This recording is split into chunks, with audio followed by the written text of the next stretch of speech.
Time to travel back in time. Number 10. The Iceman's Final Hours. On September 19th, 1991, two German hikers, Helmut and Erika Simon, were making their way across the Ötztal Alps near the border of Austria and Italy when they noticed something protruding from the surface of a melting glacier at an elevation of 3,210 meters. Their first assumption was entirely reasonable. People die in the mountains. Accidents happen. They assumed they had stumbled upon a recent tragedy and reported the find to local authorities accordingly. They were off by more than 5,000 years. For most of the 20th century, prehistoric people were understood primarily through the objects they left behind. Tools, pottery, burial sites, the occasional fragment of bone. What those objects could tell us about individual lives was limited, impressionistic, always filtered through interpretation. Ötzi, the Iceman, as he would come to be known, changed that entirely, because the cold had done something extraordinary. It had preserved him not as an artifact, but as a person, complete with skin, organs, stomach contents, and, eventually, his entire genetic code.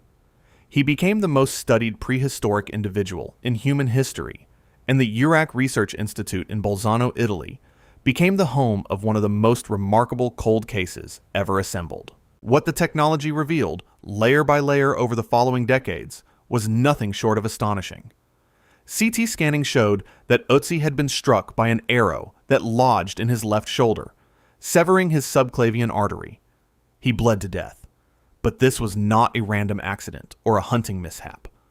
The arrow was fired from behind, at close range, suggesting someone had deliberately followed him onto that glacier and killed him. He was approximately 45 years old. He was carrying a copper-bladed axe, a weapon and tool of considerable value. He was not a weak or defenseless man. Whatever happened on that frozen pass, it was targeted, purposeful, and final. The science assembled around Ötzi over the subsequent years reads like a biography written in biology. Genomic sequencing published in 2012 revealed he had brown eyes, was lactose intolerant, and carried a genetic predisposition to cardiovascular disease. He had been ill roughly 2 months before his death, recovered, and been ill again more recently, all of it readable in the composition of his fingernails. Then, in 2023, researchers at the Max Planck Institute for Evolutionary Anthropology published a revised genomic analysis that overturned decades of reconstruction artwork overnight. Ötzi had dark skin, not the pale complexion that had been depicted in museum models worldwide. Every image of him had been wrong. Even the most studied prehistoric human on Earth had managed to surprise us again. His last meal, identified through CT scanning of his intact stomach in a study published in the journal Science in 2018, was consumed between 30 and 60 minutes before he died. Red deer, meat, einkorn wheat, and ibex fat. A substantial, almost ritualistic final meal for a man who had no idea it would be his last. The technology has told us an extraordinary amount about how Ötzi died, what he ate, what he looked like, and what was in his blood. What it cannot tell us is who killed him and why. A man in good physical condition, carrying valuable equipment, killed with apparent premeditation on a remote alpine pass at over 3,000 meters of elevation. His killer unknown and unmourned across 5 millennia. The oldest cold case in human history remains, despite everything modern science can offer, unsolved. Number 9. The Lost City Beneath the Cambodian Jungle. By the early years of the 21st century, scholars had long known that Angkor, the capital of the Khmer Empire in what is now northwestern Cambodia, was one of the largest and most sophisticated pre-industrial cities ever built. The temples, particularly Angkor Wat, constructed in the 12th century under King Suryavarman II, were studied, photographed, and visited by millions. But the jungle surrounding those temples had always been impenetrable in a very specific way. From the ground, you could see only trees. From the air, you could see only canopy. What lay beneath was a matter of educated speculation and scattered surface finds. Then, in 2012, a helicopter carrying a LiDAR sensor flew over the region, and everything changed. Aerial archaeology had existed for decades, and scholars had long suspected that the visible temple complexes at Angkor represented only a fraction of the city's true extent. Historical accounts from Chinese diplomat Zhou Daguan, who visited Angkor in 1296 CE, described a vast and thriving urban center, but matching those descriptions to the physical landscape had always been frustratingly incomplete. Ground survey teams working through dense jungle could document only what they could physically reach, and the undergrowth around Angkor had, over centuries, swallowed whatever infrastructure had once connected the temples. The scholarly consensus was that Angkor was large and impressive. No one was prepared for just how large. LiDAR, which stands for light detection and ranging, works by firing millions of laser pulses from an aircraft toward the ground and measuring the time each pulse takes to return. Vegetation reflects the pulses at canopy level, but a significant percentage of pulses pass through gaps in the leaves and bounce back from the ground surface itself. A sophisticated algorithm then strips away the vegetation returns, leaving behind a precise topographic map of the ground below, revealing walls, roads, reservoirs, and building platforms that have been invisible from any vantage point for centuries. When archaeologist Damien Evans of the École Française d'Extrême Orient led the Cambodian Archaeological LiDAR Initiative survey over Angkor in 2012, the data that came back was, by his own account, overwhelming. The survey revealed an urban grid stretching across more than 1,000 square kilometers, a planned city of extraordinary complexity with elaborate water management systems, grid-pattern residential neighborhoods, and previously unknown temples buried entirely beneath the jungle canopy. A 2015 expanded survey added further revelations, including the medieval city of Mahendraparvata on Phnom Kulen Mountain, a settlement that predated Angkor itself and had been spoken of in inscriptions but never physically located. At its peak, somewhere between 900 and 1200 CE, Angkor may have housed a population that scholarly estimates place at close to 1 million people, a figure that would have made it one of the largest cities on Earth at that time, comparable to medieval London and Paris combined. None of that infrastructure had been visible to any human eye for the better part of a millennium. What makes the Angkor LiDAR discoveries profoundly unsettling is not the scale of what was found, extraordinary as that is. It is the scale of what disappeared. A city of extraordinary sophistication, home to perhaps 1 million people, sustained by one of the most advanced hydraulic engineering systems in the pre-industrial world, collapsed and vanished beneath jungle growth within a few centuries. The water management systems that were its lifeline failed, the population dispersed, and the forest reclaimed it so thoroughly that the 20th century had no idea what lay beneath. When a civilization of that magnitude can disappear so completely, it raises a question that LiDAR can map but cannot answer. What does that kind of erasure tell us about everything we have built and everything we assume will last? Number 8. The Neanderthal DNA surprise. For the better part of the 20th century, Neanderthals occupied a very specific place in the popular imagination. They were the cautionary tale of human evolution, our brutish, thick-browed cousins who had tried and failed to compete with anatomically modern humans, who had shuffled toward extinction somewhere around 40,000 years ago and left nothing behind but bones and stone tools. The story was clean and satisfying. Modern humans had arrived in Europe, and Neanderthals had simply not been good enough. It was a narrative so entrenched that it shaped everything from museum displays to science textbooks. Then, in May 2010, a single paper published in the journal Science dismantled it entirely. The work of sequencing ancient DNA, a field called paleogenomics, had been developing slowly since the 1980s, held back by the extraordinary difficulty of extracting usable genetic material from specimens tens of thousands of years old. Ancient DNA degrades rapidly, breaks into fragments, and is almost always contaminated by the DNA of the microorganisms that have colonized a specimen over millennia, as well as the DNA of every researcher who has ever handled it. The technical challenge of separating genuine ancient genetic signal from modern contamination was, for most of the late 20th century, considered nearly insurmountable for specimens older than a few thousand years. Svante Pääbo at the Max Planck Institute for Evolutionary Anthropology in Leipzig spent decades developing the laboratory protocols that would eventually make it possible, working from a conviction that the question of who Neanderthals really were was worth any amount of methodological difficulty. When Pääbo and his team published the first draft Neanderthal genome, assembled from bones recovered at Vindija Cave in Croatia and dated to approximately 38,000 to 44,000 years ago, the finding that landed like a scientific thunderclap was this: between 1 and 4% of the DNA of every non-African modern human alive today is Neanderthal in origin. The clean story of replacement and extinction was wrong. Modern humans and Neanderthals had met, and they had interbred. They had produced children together.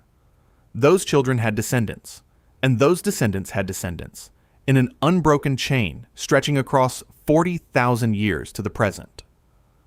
The people who assumed Neanderthals were a failed evolutionary dead end were themselves, in a measurable and literal sense, part Neanderthal. The implications kept expanding with every subsequent study. Neanderthal DNA in modern humans has been linked to immune system function, to increased susceptibility to certain autoimmune conditions, and, in a study published in Nature in 2020 by Hugo Zeberg and Svante Pääbo, to a genetic cluster that significantly increases the risk of severe COVID-19 respiratory illness in people who carry it. The Neanderthals have been shaping human health outcomes in ways science had no framework to imagine before 2010. Pääbo received the Nobel Prize in Physiology or Medicine in October 2022 for this body of work, a rare and arguably overdue recognition of research that had rewritten a fundamental chapter of human prehistory. Neanderthals also carried the FOXP2 gene, first identified in a study published in Current Biology in 2007, a gene associated with the neurological capacity for language and speech in modern humans. Whether Neanderthals could truly speak, whether they had names for each other and stories they told around fires, is a question that the genome has nudged toward possibility without resolving. What the genome has resolved definitively and irreversibly is the story of their disappearance. They did not simply fail and vanish. Part of them survived. It merged with us, became us, and it is still here, carried in the cells of billions of people who never knew they were the living continuation of a species the world had long written off as extinct. Number 7. Stonehenge's stolen stones. Stonehenge has stood on Salisbury Plain in Wiltshire, England, for more than 4,000 years, and for most of those years it has generated a single overwhelming question. How did prehistoric people move stones of that size across that distance? And why? The larger sarsen stones, some weighing up to 25 tons, were always presumed to have come from a relatively local source. But the smaller blue stones, each weighing up to 4 tons, were known to have originated in Wales, at least 250 kilometers away. The mechanism of their transport, overland, by sea, or by some combination of both, had been debated for generations. What geochemical analysis and isotope science eventually revealed was that the transportation mystery was only the beginning of a far stranger story. For most of the 20th century, the scholarly framework for understanding Stonehenge treated it as a monument that had been conceived, planned, and built in its current location on Salisbury Plain. The site went through multiple phases of construction, from the initial earthwork enclosure around 3000 BCE through to the final arrangement of the great stone settings around 2500 BCE. But the prevailing assumption was that the builders always had Wiltshire in mind as the destination.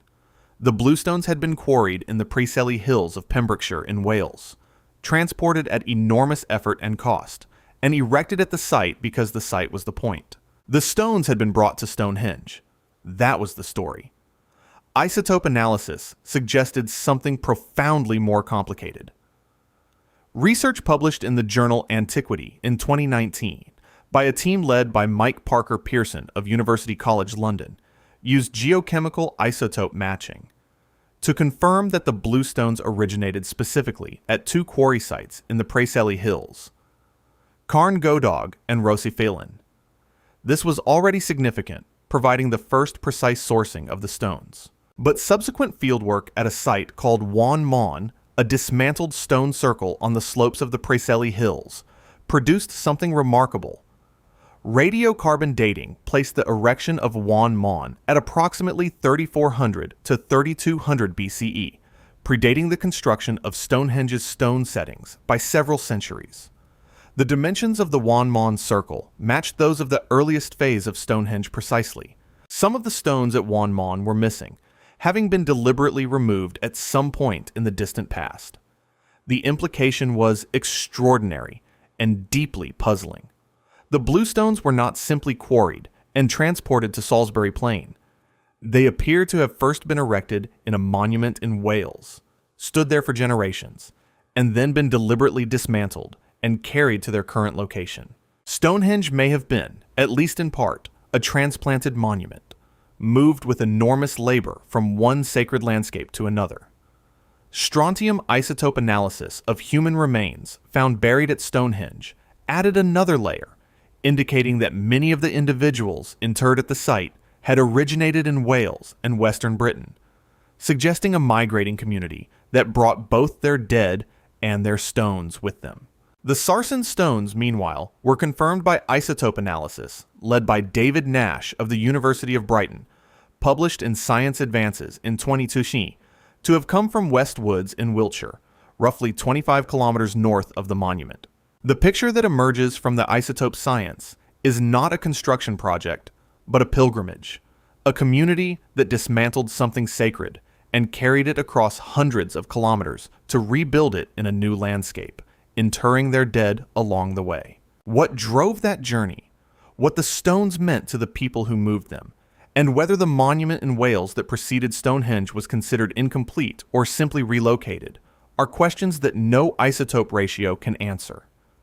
Did the people who built Stonehenge believe they were not just moving stones, but carrying something alive, something that required this specific hill and this specific sky to fulfill whatever purpose it had been made for?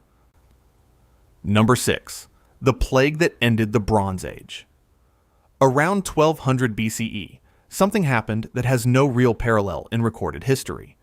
Within the span of roughly 50 years, nearly every significant civilization in the eastern Mediterranean collapsed simultaneously. The Mycenaean palace culture in Greece fell silent. Its great fortified centers at Mycenae, Tiryns, and Pylos abandoned or burned.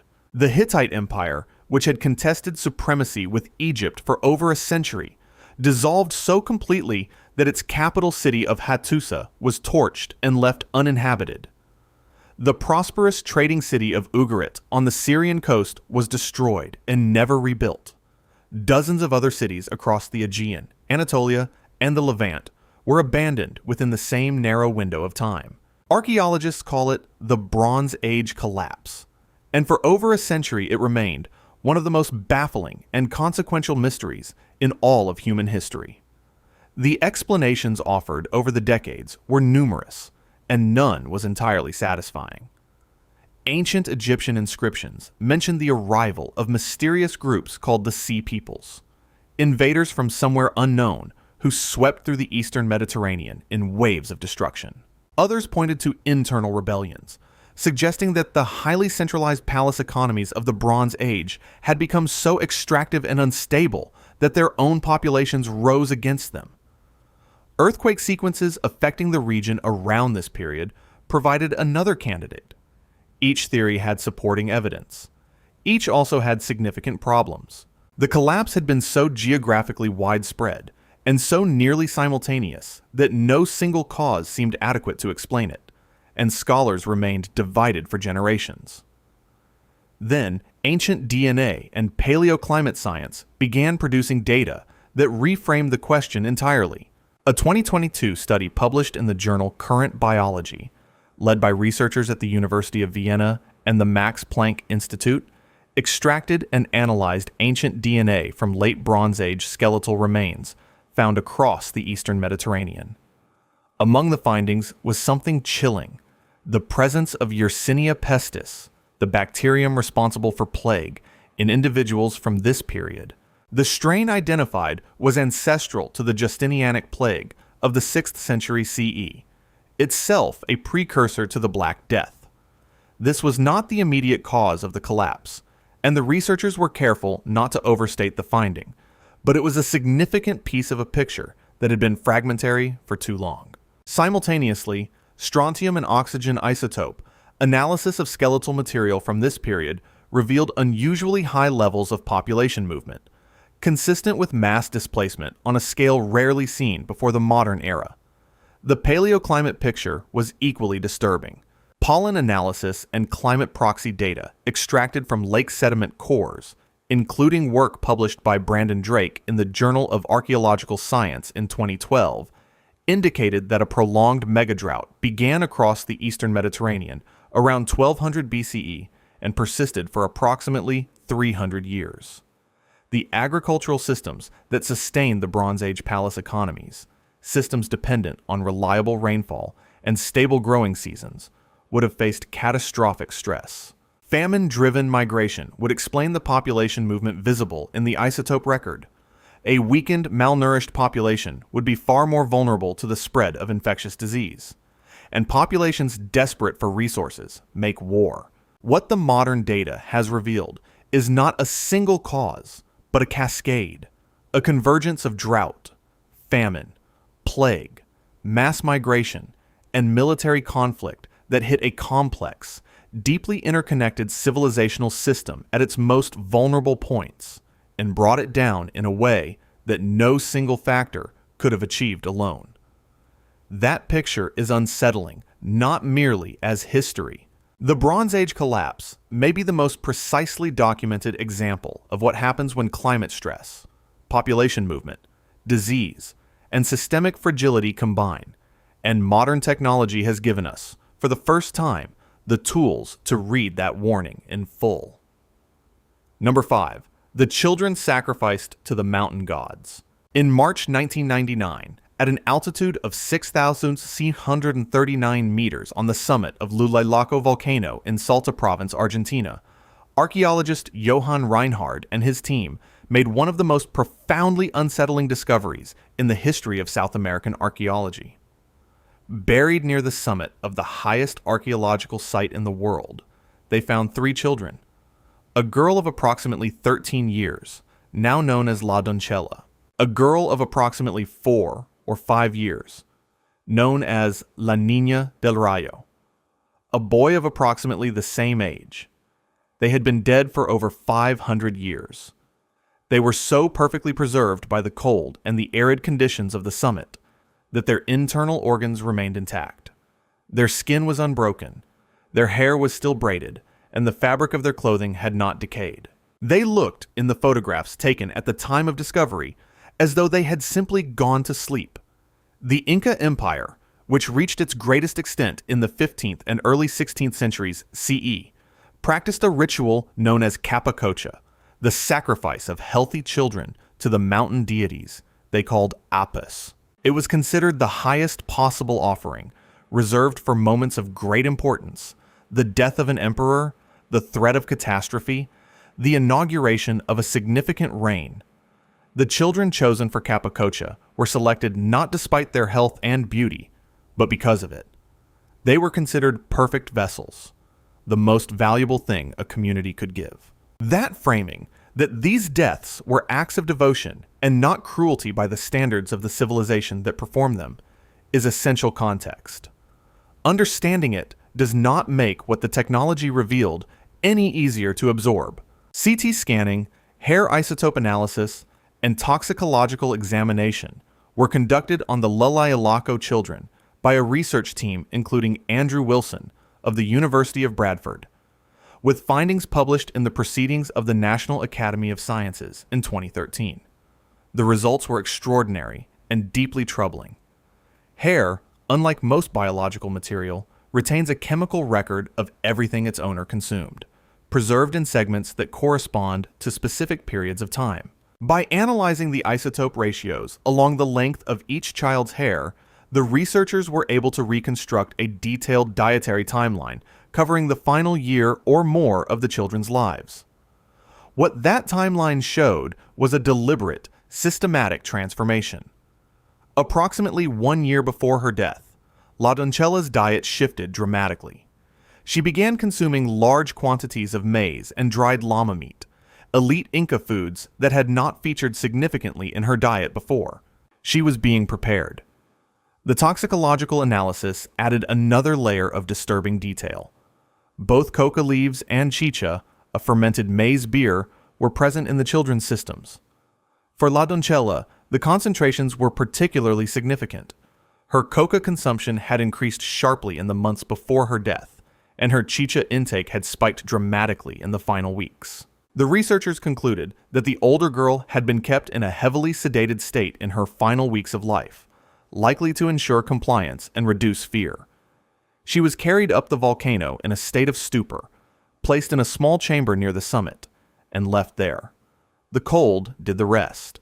Toxicological analysis also indicated that La Niña del Rayo had coca in her system, though in lesser quantities, and that she may have died in a slightly more agitated state, which is consistent with the lightning damage that gave her her name and that was inflicted on her remains centuries after death. The isotope record written into their hair is one of the most intimate and devastating documents that prehistoric science has ever produced. It tells the story of children who were selected, separated from everything familiar, fed differently, treated differently, their identities reshaped over months through ritual and diet in preparation for an ending they may or may not have understood was coming. No technology can reach into that record and extract what they felt during those final months. The chemistry of their hair tells us what they ate. It cannot tell us whether La Doncella, carried up a mountain in a daze of coca and cold, understood where she was going or what awaited her at the top. Number 4. The Plague Pit, Rewriting the Black Death. The Black Death killed between 30 and 60% of Europe's population between 1346 and 1353 CE, one of the most catastrophic mortality events in all of human history. A pandemic so devastating that it reshaped European society, economics, religion, and culture in ways still visible 700 years later. For the better part of a century, the scholarly consensus on its origins had been reasonably settled. The plague had originated somewhere in Central Asia, had moved westward along the Silk Road trade routes, reached the Crimean port of Kaffa by 1346, and spread from there by ship into the Mediterranean. The Central Asian origin was supported by historical sources and by the logic of trade network geography. What had never been established was the precise time and place where the Yersinia pestis strain responsible for the Black Death had first emerged. In 2022, a team of researchers found the answer in a museum drawer in St. Petersburg, in specimens that had been sitting there for more than 130 years. The cemetery sites at Karajigash and Burana, located near Lake Issyk-Kul in what is now Kyrgyzstan, had been excavated in the late 19th century by Russian archaeologist Daniel Kwolson. The grave markers he uncovered bore inscriptions in Syriac, a dialect of Aramaic used by Nestorian Christian communities in Central Asia, and several of those inscriptions noted, with unusual specificity, that the dead had been killed by a pestilence. The dates on the stones clustered around 1338 and 1339 CE, some 8 years before the Black Death reached Europe. Chwolson noted the unusual mortality spike, but could do nothing more with the observation at the time. The skeletal remains he recovered went into the collections of the Kunstkammer Museum in St. Petersburg, where they remained through the entire 20th century, unstudied by the methods that would eventually reveal their significance. In 2022, researchers including Johannes Krause of the Max Planck Institute for Evolutionary Anthropology and historian Philip Slavin published findings in the journal Nature that transformed those dusty museum specimens into one of the most important archaeological documents of the century. By extracting ancient DNA from 7 individuals in the collection, they identified Yersinia pestis in the remains. This was not simply confirmation that plague had killed the Kyrgyz community in 1338. The strain they found was something far more significant. It sat at the precise ancestral node of all 4 major plague lineages that subsequently spread across the world, the direct evolutionary precursor of the Black Death strain and of the strains responsible for every subsequent major plague outbreak. Kara-Jigach and Borana were not merely an early outbreak. They were ground zero. The pandemic that reshaped human civilization had started here, in a small Nestorian Christian community on the shores of a Central Asian lake, 7 to 9 years before Europe had any idea what was coming.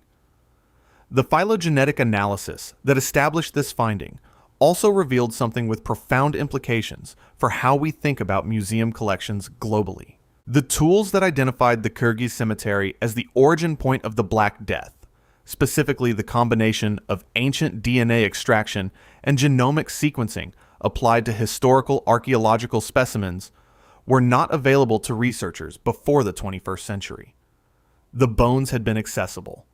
The question had been asked in various forms for decades. The answer had been physically present in a museum collection the entire time, waiting not for a new discovery, but for a new technology.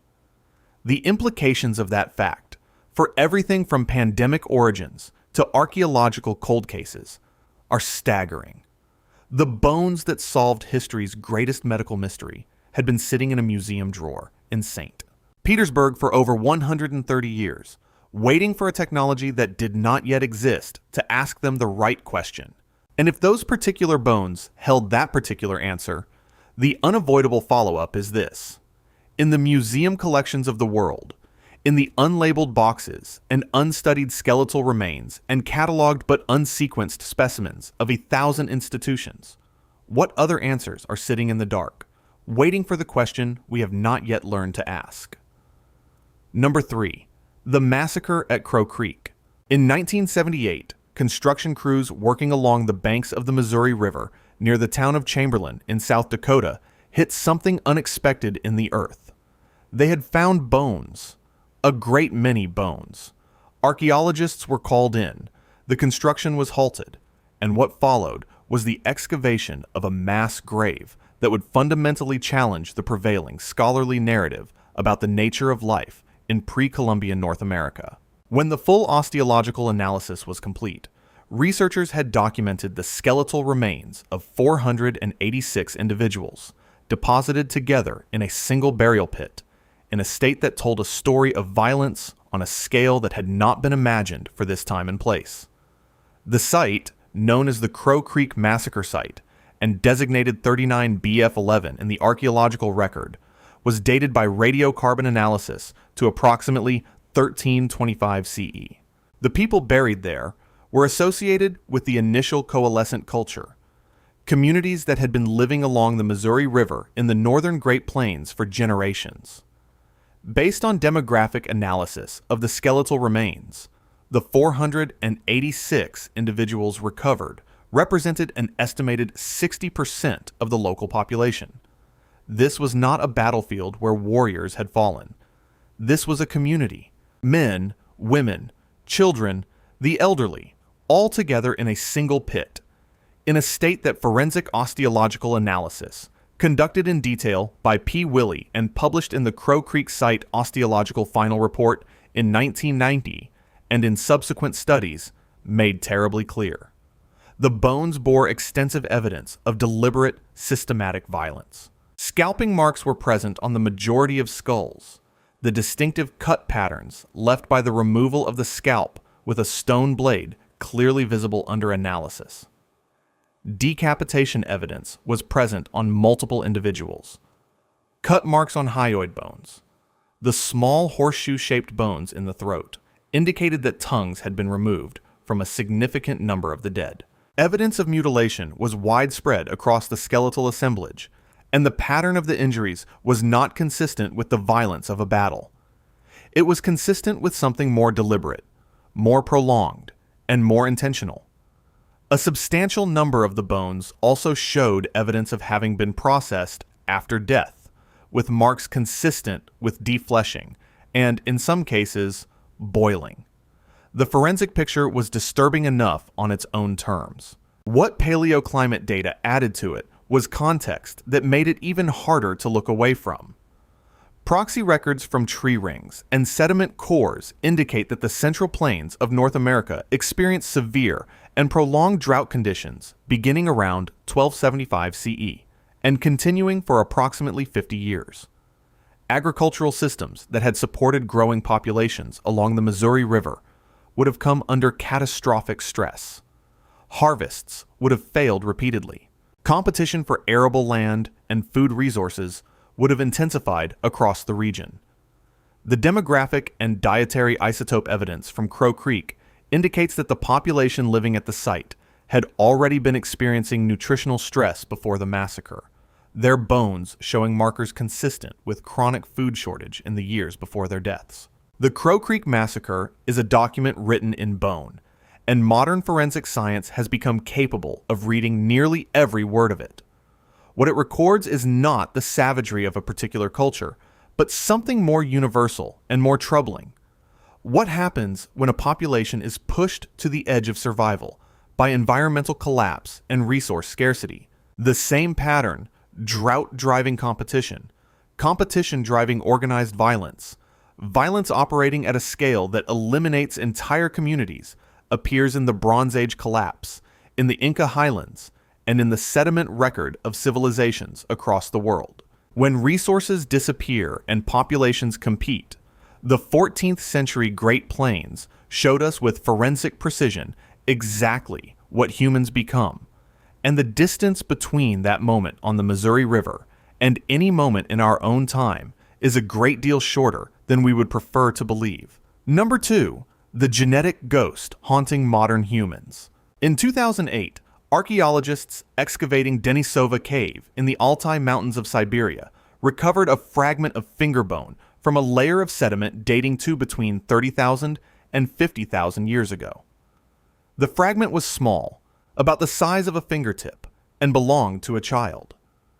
In isolation, it would have been a minor find, another data point in the crowded and fragmentary record of prehistoric human occupation in Central Asia.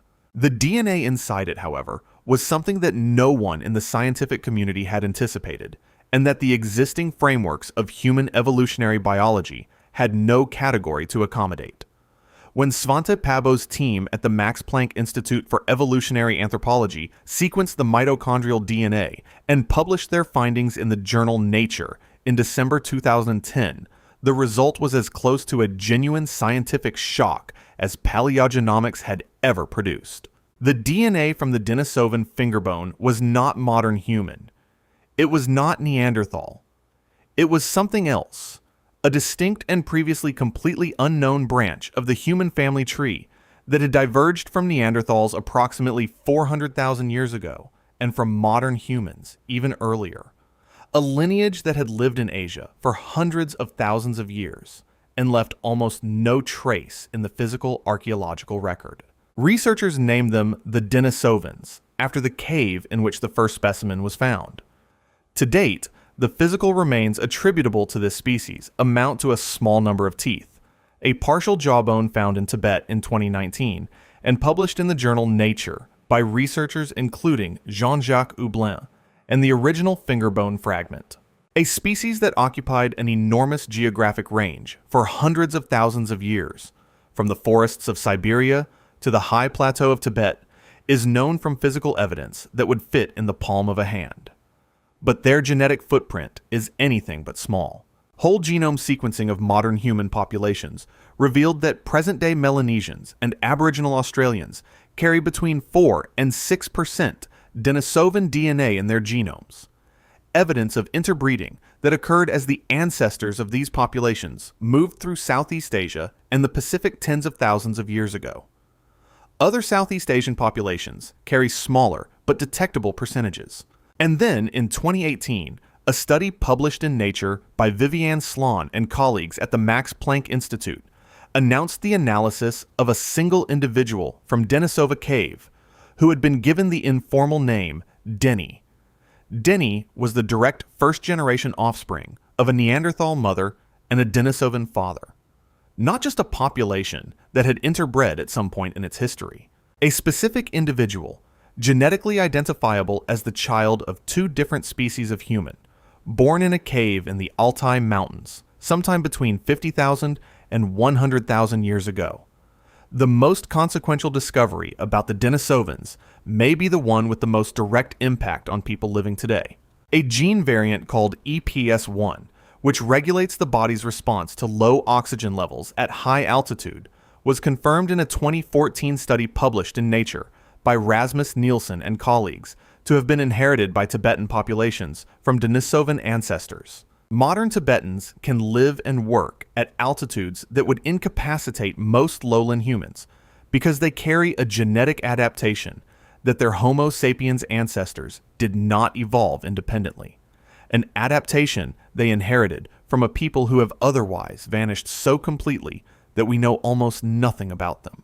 The Denisovans helped shape human survival at the roof of the world, and they did it by becoming, in the most literal biological sense, part of us. The Denisovans are a species we have never fully seen, never reconstructed, and cannot picture. We have no complete skull, no facial reconstruction, no sense of what they looked like, or how they communicated, or what they built. They are known almost entirely through their ghost, a signal in the genomes of living people that traces back to encounters in the deep past between their ancestors and ours. And that ghost is not metaphor. It is helping people breathe on the Tibetan plateau right now, embedded in the biology of living human beings, performing a function in the 21st century that a vanished people encoded in their DNA hundreds of thousands of years ago. Number 1. The people who were never found. In 1923, a British anthropologist named Alfred Court Haddon received a lock of hair from an Aboriginal Australian man in Western Australia.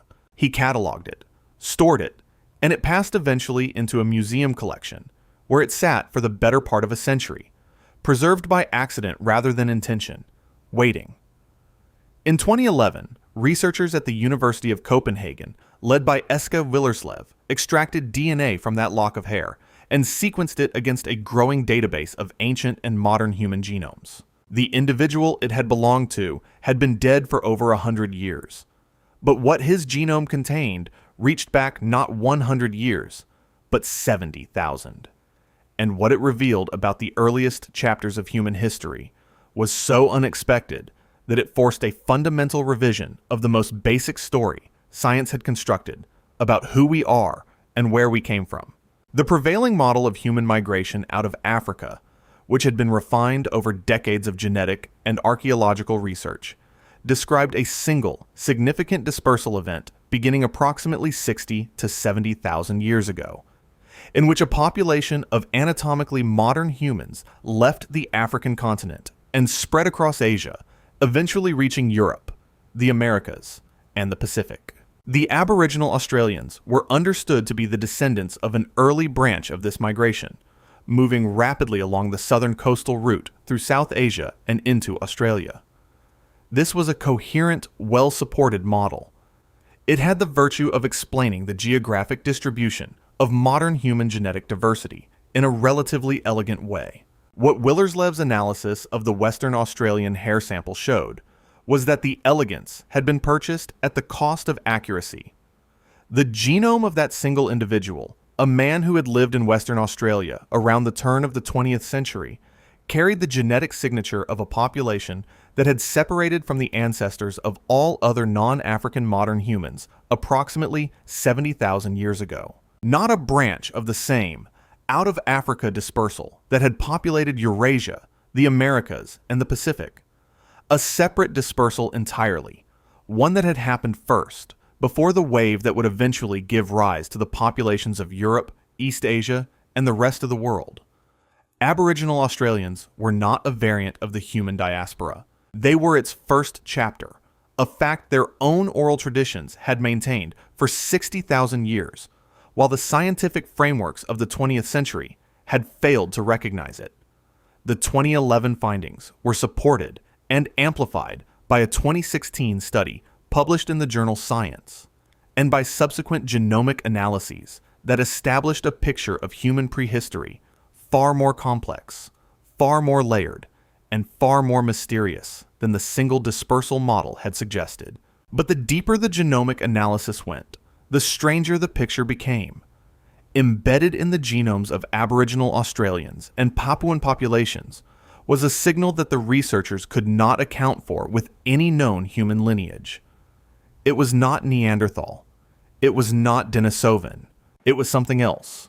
A deeply divergent genetic contribution from a population that had separated from all other known human lineages so long ago that some estimates, though contested and still being refined, place the divergence at approximately 120,000 years ago, potentially before the confirmed out of Africa migrations of anatomically modern humans. This population, which researchers describe as a ghost lineage because it has left no fossil record that has been identified, no stone tools that can be attributed to it, and no physical remains of any kind, contributed measurable genetic material to the ancestors of the people who first settled Australia and New Guinea. It existed. It interbred with populations whose descendants are alive today, and then it vanished, leaving no physical trace that any science currently practiced has been able to locate. We have sequenced the human genome. We have extracted DNA from bones buried for 500,000 years. We have identified species from a fragment of finger bone the size of a child's fingertip, traced the origins of global pandemics from dust in museum drawers, and mapped cities of 1 million people buried under a century of jungle growth. We have reached back 200,000 years into our own past and found the matrilineal ancestor of every human being who has ever lived. And what all of that reaching backward has revealed, in the deepest layer, is a door.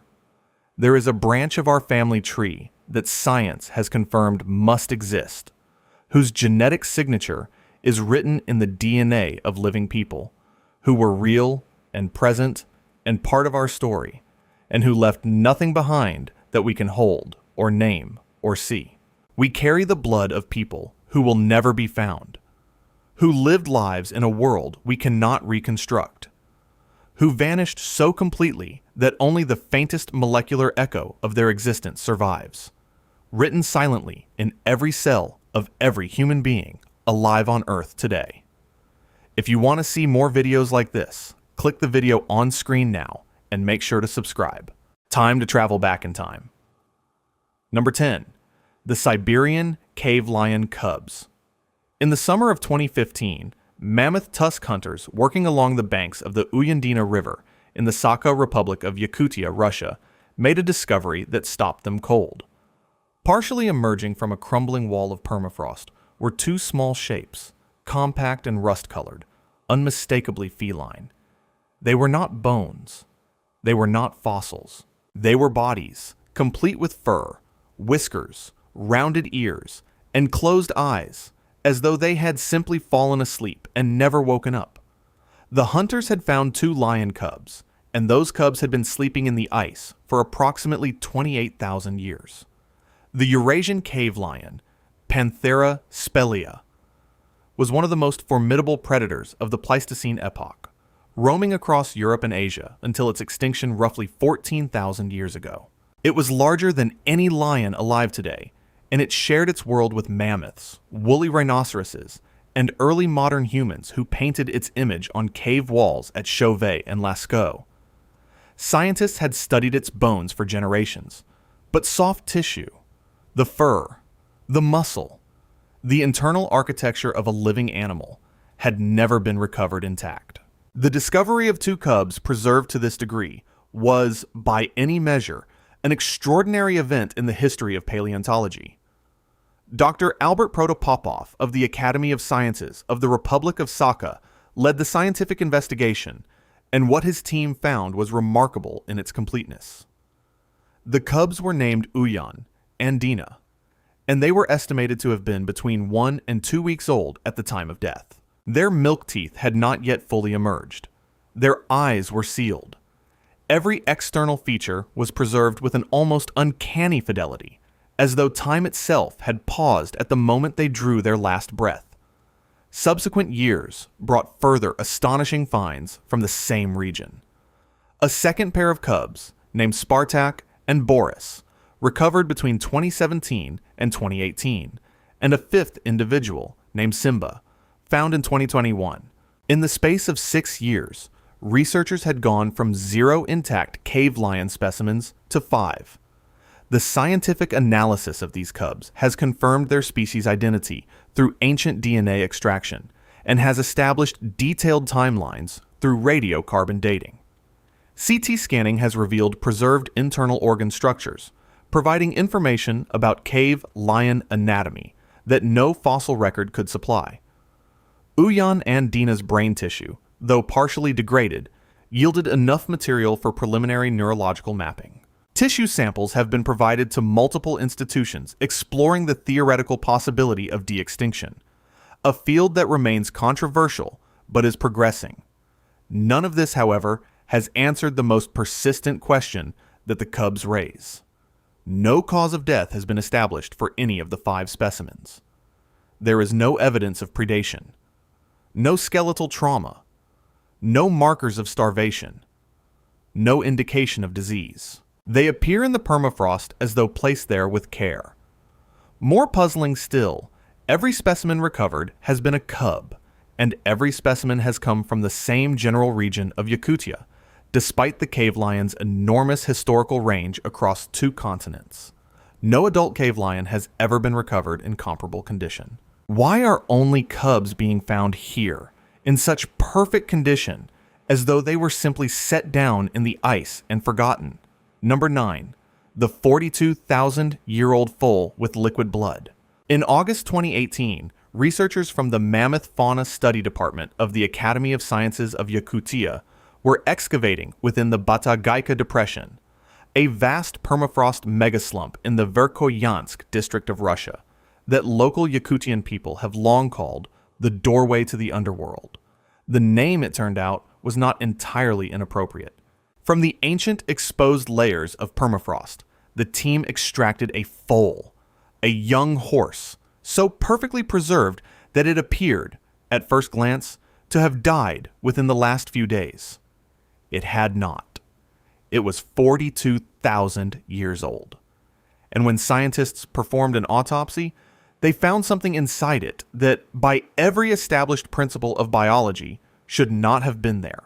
The species was identified as Equus linensis, the extinct Lenskaya horse, believed to be an ancestor of the modern Yakutian horse, a breed that has itself adapted with remarkable resilience to the extreme cold of northeastern Siberia.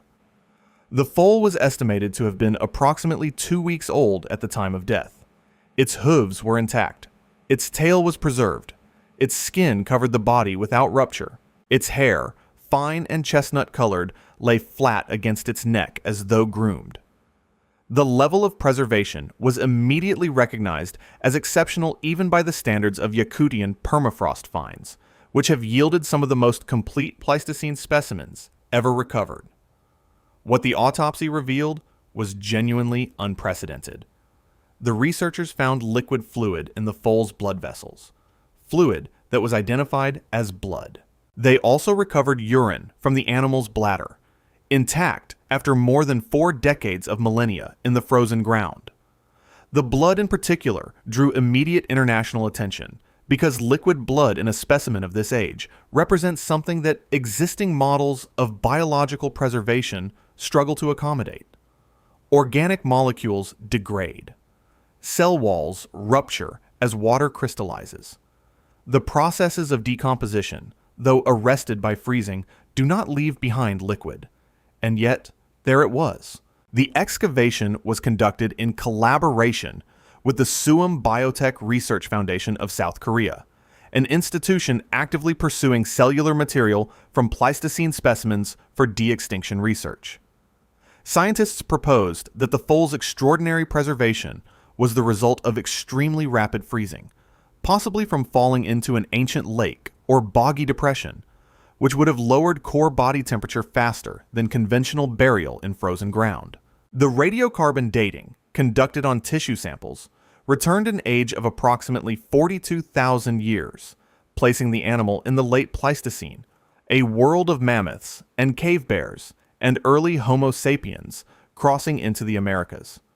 Researchers at SUAM successfully extracted cell nuclei from the tissue, and while the viability of those cells for cloning purposes remains unconfirmed, the extraction itself was considered a significant technical achievement. The precise biochemical mechanism that preserved those blood vessels across 42,000 years remains incompletely understood. The fluid recovered may represent true liquid blood, or it may represent a degraded hemoglobin solution, and researchers have been careful not to overstate the finding, while acknowledging that either interpretation is, in its own way, astonishing. A 42,000-year-old creature with fluid still present in its veins. Science has a word for that. The word is unprecedented. Number 8, Ötzi the Iceman and the deaths that followed.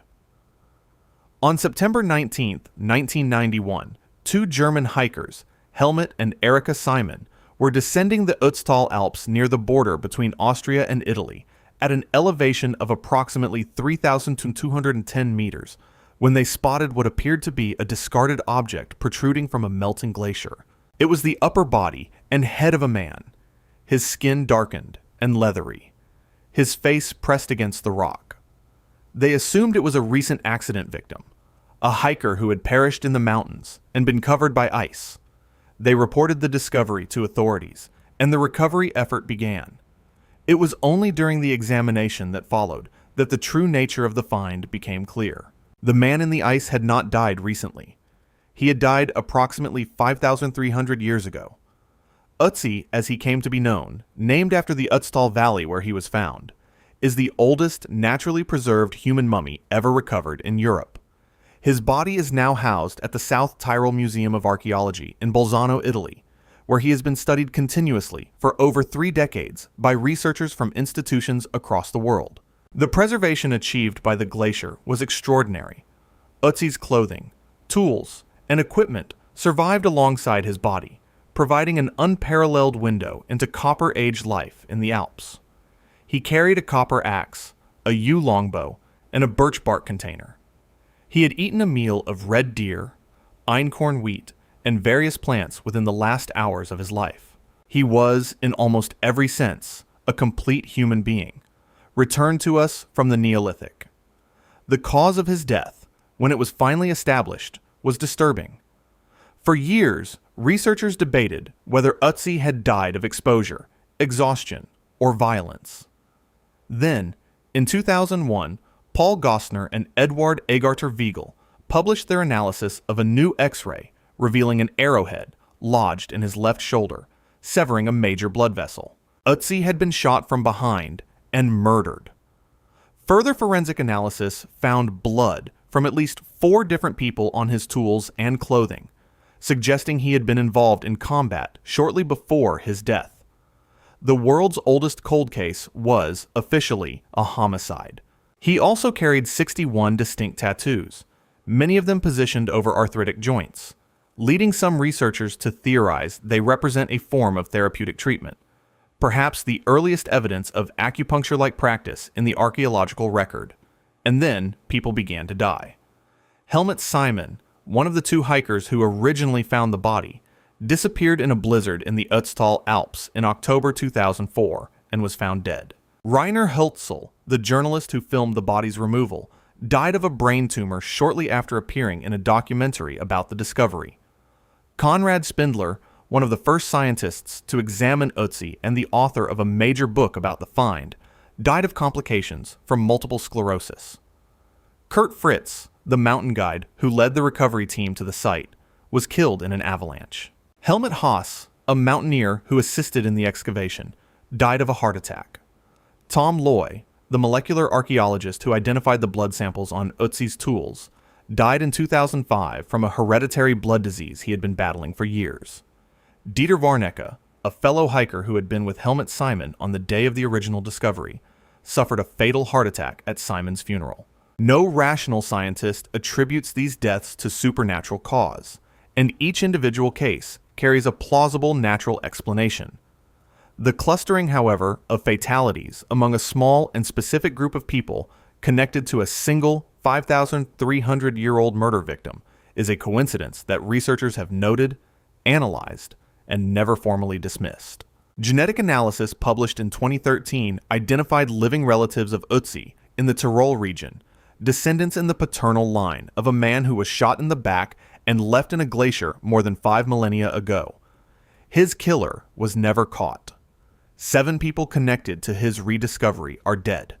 Is that coincidence, or is it something else entirely? Number 7. The Lake of Skeletons at 16,000 feet.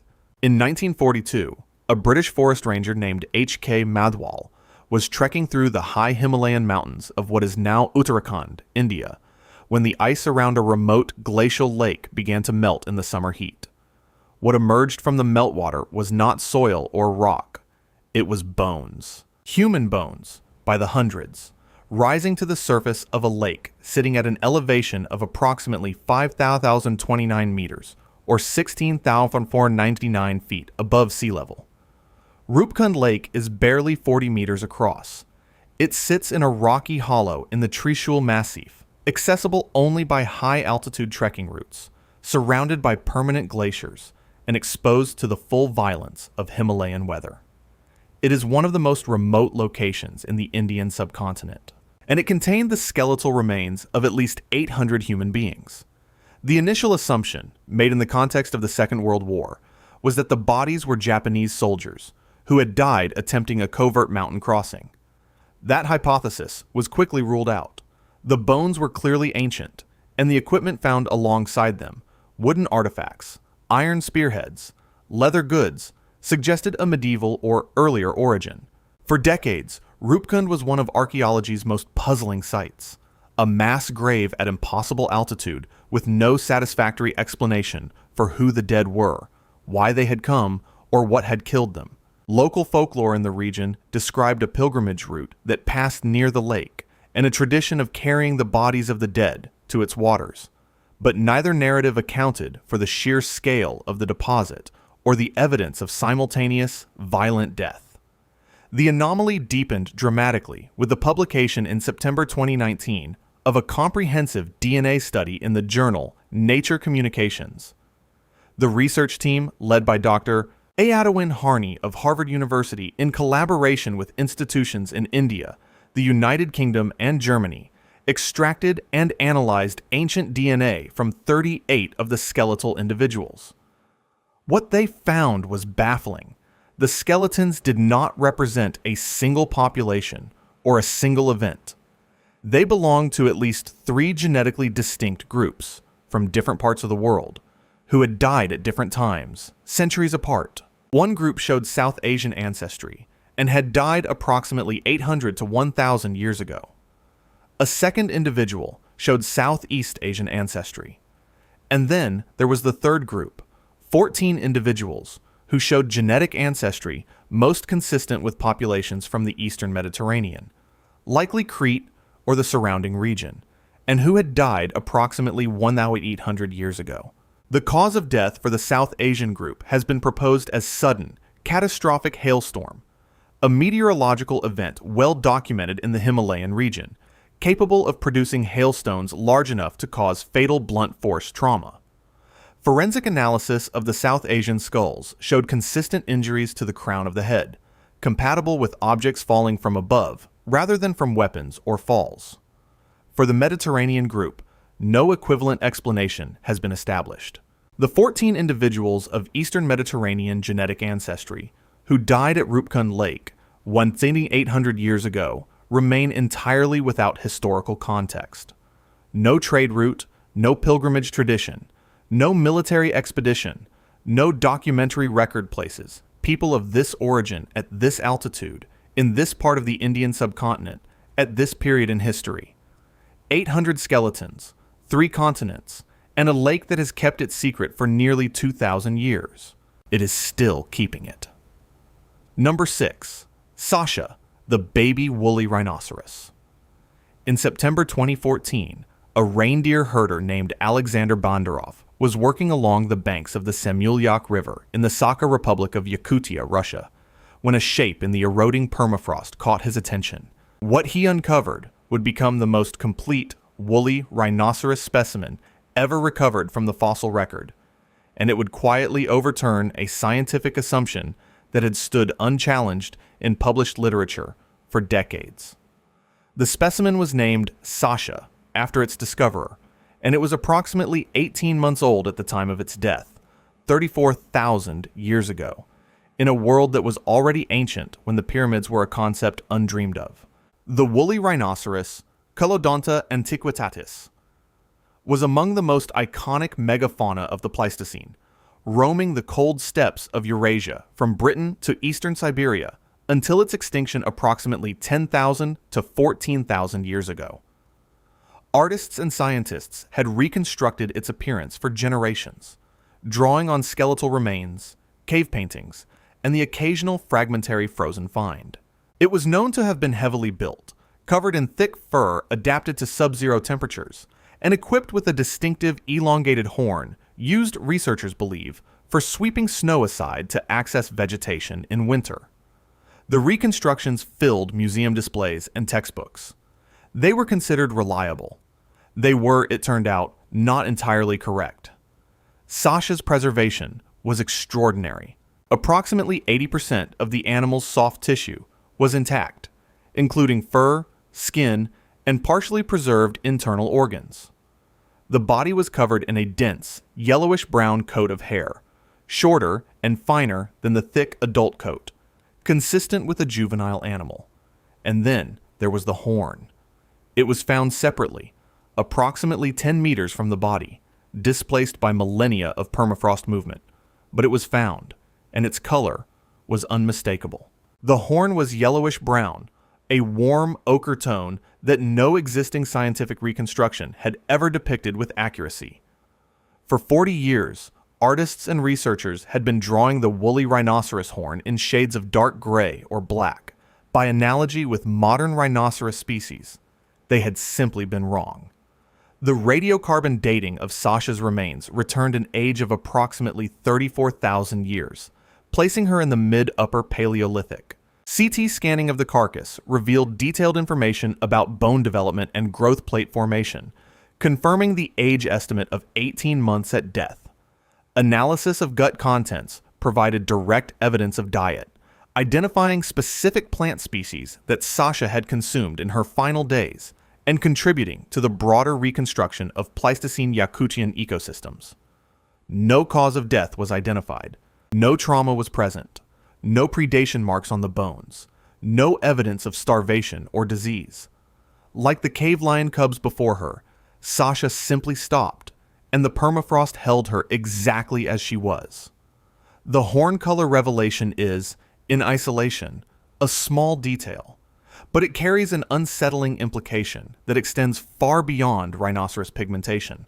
If the most fundamental visual characteristic of one of the most studied Ice Age animals, one that was painted by humans who had actually seen it alive, was nevertheless misrepresented in modern scientific literature based on faulty analogical reasoning, then the question becomes unavoidable. If we had the horn color wrong for 40 years, what else about the Ice Age world we think we know has been quietly, patiently, waiting in the permafrost to correct us? Number 5. The ancient viruses brought back to life. In March 2014, a paper published in the journal Proceedings of the National Academy of Sciences announced that a team of French and Russian scientists had successfully revived a virus that had been frozen in Siberian permafrost for approximately 30,000 years, and that upon revival, it had immediately begun to infect. The lead researcher was Professor Jean-Michel Claverie of Aix-Marseille University in France, a virologist who had spent years arguing that the accelerating thaw of Arctic permafrost represented not just an ecological problem, but a biological one. The frozen ground of Siberia, he had been warning his colleagues, is not a graveyard. It is a freezer, and freezers, when unplugged, Thaw. The virus recovered was named Pithovirus sibericum, a so-called giant virus, approximately 1.5 micrometers in length, making it one of the largest viruses ever identified at the time of its discovery. Giant viruses, a category first described only in 2003, are extraordinary biological objects that blur the boundary between living and non-living matter, carrying genetic complexity that dwarfs that of most conventional viruses and prompting ongoing debate about the definition of life itself.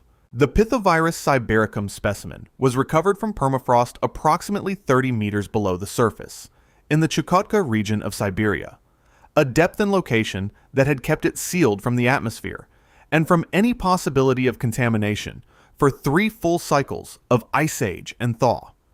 The revival method was straightforward, and its result was immediate.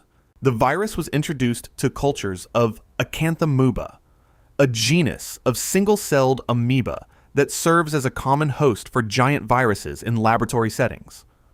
Within a short period, the virus was actively infecting and replicating. 30,000 years in the permafrost had not diminished its infectious capacity in any measurable way.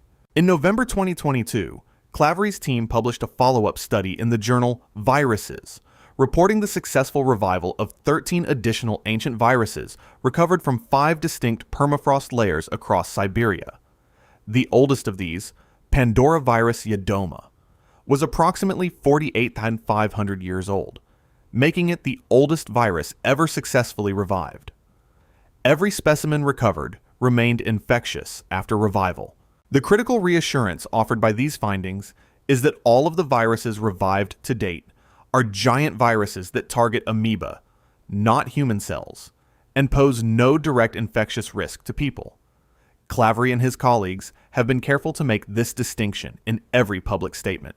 But Clavery has also been consistent in a second statement, one that has received considerably less reassurance from the broader scientific community. That ancient viruses capable of infecting mammalian or human cells almost certainly exist within permafrost, preserved in the same way, waiting for the same conditions. The permafrost, he has stated publicly, is a very good preserver of microbes and viruses. The Arctic is warming at approximately 4 times the global average rate. The permafrost is thawing faster than any projection from the early 2000s anticipated. The viruses revived in Clavery's laboratory were targeting amoeba. That fact is not in dispute. But it is worth sitting with the larger picture. Biological material frozen 48,500 years ago, before modern Homo sapiens, had reached Europe, before the cave paintings at Lascaux, before the extinction of the Neanderthals, is still, functionally, alive. 30,000 years frozen. Thawed for 24 hours. Infectious. The Ice Age did not bury these things. It saved them. Number 4. Yucca, the mammoth with the impossible brain. In 2010, mammoth ivory hunters working along the coastline of the Laptov Sea in the Ust-Yana district of northern Yakutia, Russia, made a discovery that would occupy the attention of paleontologists, geneticists, and de-extinction researchers for over a decade. They found a juvenile female woolly mammoth, Mammuthus primigenius, preserved to a degree that scientists who later examined her described without exaggeration as the finest specimen of any Pleistocene megafauna ever recovered. She was named Yucca. She was approximately 6 to 9 years old at the time of her death, 39,000 years ago. And inside her skull, against every reasonable expectation, was a brain. Woolly mammoths are among the most extensively studied extinct species in the world. Their bones fill museum collections on 3 continents. Their genetic material has been sequenced in extraordinary detail, and in 2021, the American biotechnology company Colossal Biosciences, founded in part by geneticist George Church of Harvard University, announced a formal program to produce a cold-adapted elephant with mammoth characteristics, a project described variously as de-extinction, genetic resurrection, and, by some critics, as one of the more ethically complex biological ventures in human history. The scientific appetite for mammoth tissue of every kind is, in this context, enormous. Yucca arrived at precisely the moment when what she contained mattered most. The anomaly that set Yucca apart from every other mammoth ever found was not just the completeness of her external preservation, though her fur, facial features, trunk, and skin were all intact to a degree that allowed researchers to study the texture and color of her coat in fine detail. It was what the 2013 excavation revealed inside her. Dr. Semyon Grigoriev of the Northeastern Federal University in Yakutia reported that liquid fluid, identified as blood, had been found in ice cavities beneath the carcass during the field excavation, a finding he attributed to the specific conditions of the site. Simultaneously, CT scanning of the skull confirmed that brain tissue was present, structurally preserved to an extent that allowed neurological mapping. Yucca was one of only a tiny number of mammoths ever recovered with intact brain material, and her brain showed the most complete preservation of any specimen in the record. Scientific analysis of Yucca has proceeded on multiple fronts simultaneously. The contested blood claim has not been definitively resolved. Some researchers have argued that the fluid represented meltwater contaminated with degraded hemoglobin rather than true liquid blood, and the debate remains open in the published literature. The brain, however, is not in dispute. Tissue samples were provided to institutions, including the Suum Biotech Research Foundation, which successfully extracted cell nuclei, though viability for cloning purposes has not been established. Perhaps most significantly, forensic examination of the bones revealed something unexpected: cut marks and patterns of bone disarticulation consistent with deliberate processing. Yucca, researchers believe, may have been killed or scavenged by ancient humans, making her a point of contact between our species and hers, separated by 39,000 years, and found again by mammoth ivory hunters on a Siberian coastline. The brain is the detail that lingers. Neurological tissue preserved across 39,000 years in a species whose cognitive and emotional complexity we can now only begin to estimate represents a kind of knowledge we have no established framework for receiving. Mammoth brains were large, consistent with complex social behavior, long memory, and sophisticated communication, traits we observe in their living relatives, the elephants. Yucca's brain, partially readable, partially degraded, sits in that space between what we can know and what we cannot, a 39,000-year-old brain, preserved well enough to study. If we ever do bring the mammoth back, and serious scientists believe we might, what exactly are we bringing back with it? Number 3. The reindeer that woke a plague. In the summer of 2016, reindeer began dying on the Yamal Peninsula in the Yamalo-Nenets Autonomous Okrug of Siberia, Russia. They died in the thousands, collapsing across the tundra in numbers that alarmed herders who had worked the region for generations. Then people began falling ill. Then a 12-year-old boy died. Russian authorities deployed military hazmat teams and established a quarantine zone over an area of tundra the size of a small country.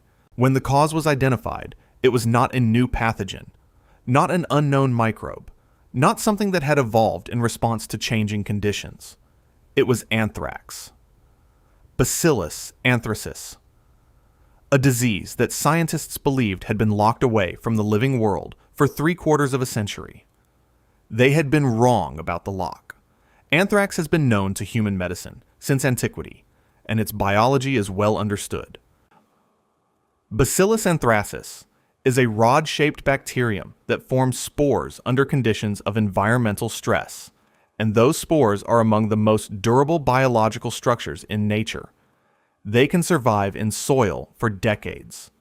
Laboratory revival experiments have produced viable anthrax spores from specimens more than a century old, and theoretical estimates of spore longevity under optimal preservation conditions run considerably higher. The Yamal Peninsula has experienced anthrax outbreaks historically, and when animals died of the disease in the early 20th century, their bodies were buried in the permafrost or left on the surface, where freezing temperatures effectively quarantined the spores within the ground. The last significant outbreak in the region had occurred in approximately 1941, 75 years before the summer of 2016. The summer of 2016 was the hottest recorded on the Yamal Peninsula in 75 years. The permafrost thawed to depths it had not reached within living memory, exposing a layer of ground that had remained frozen since the year the previous outbreak occurred.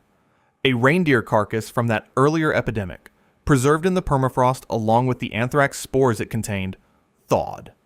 The spores entered the soil and water. Animals grazed on contaminated vegetation. The disease spread through the reindeer population at speed, killing over 2,300 animals before containment was achieved. Approximately 100 people were hospitalized. One child died. The Russian military's response was the largest biological hazmat operation conducted on Russian territory in the post-Soviet era. The aspect of this outbreak that elevates it beyond a regional tragedy into something more deeply unsettling is the matter of prediction. In 2011, 5 years before the first reindeer collapsed, Boris Revich, a researcher at the Institute of Forecasting at the Russian Academy of Sciences, published analysis identifying the Yamal Peninsula as a high-risk zone for anthrax release from thawing permafrost, citing the known distribution of historical burial sites and carcasses. His warning was specific, geographically accurate, and scientifically grounded.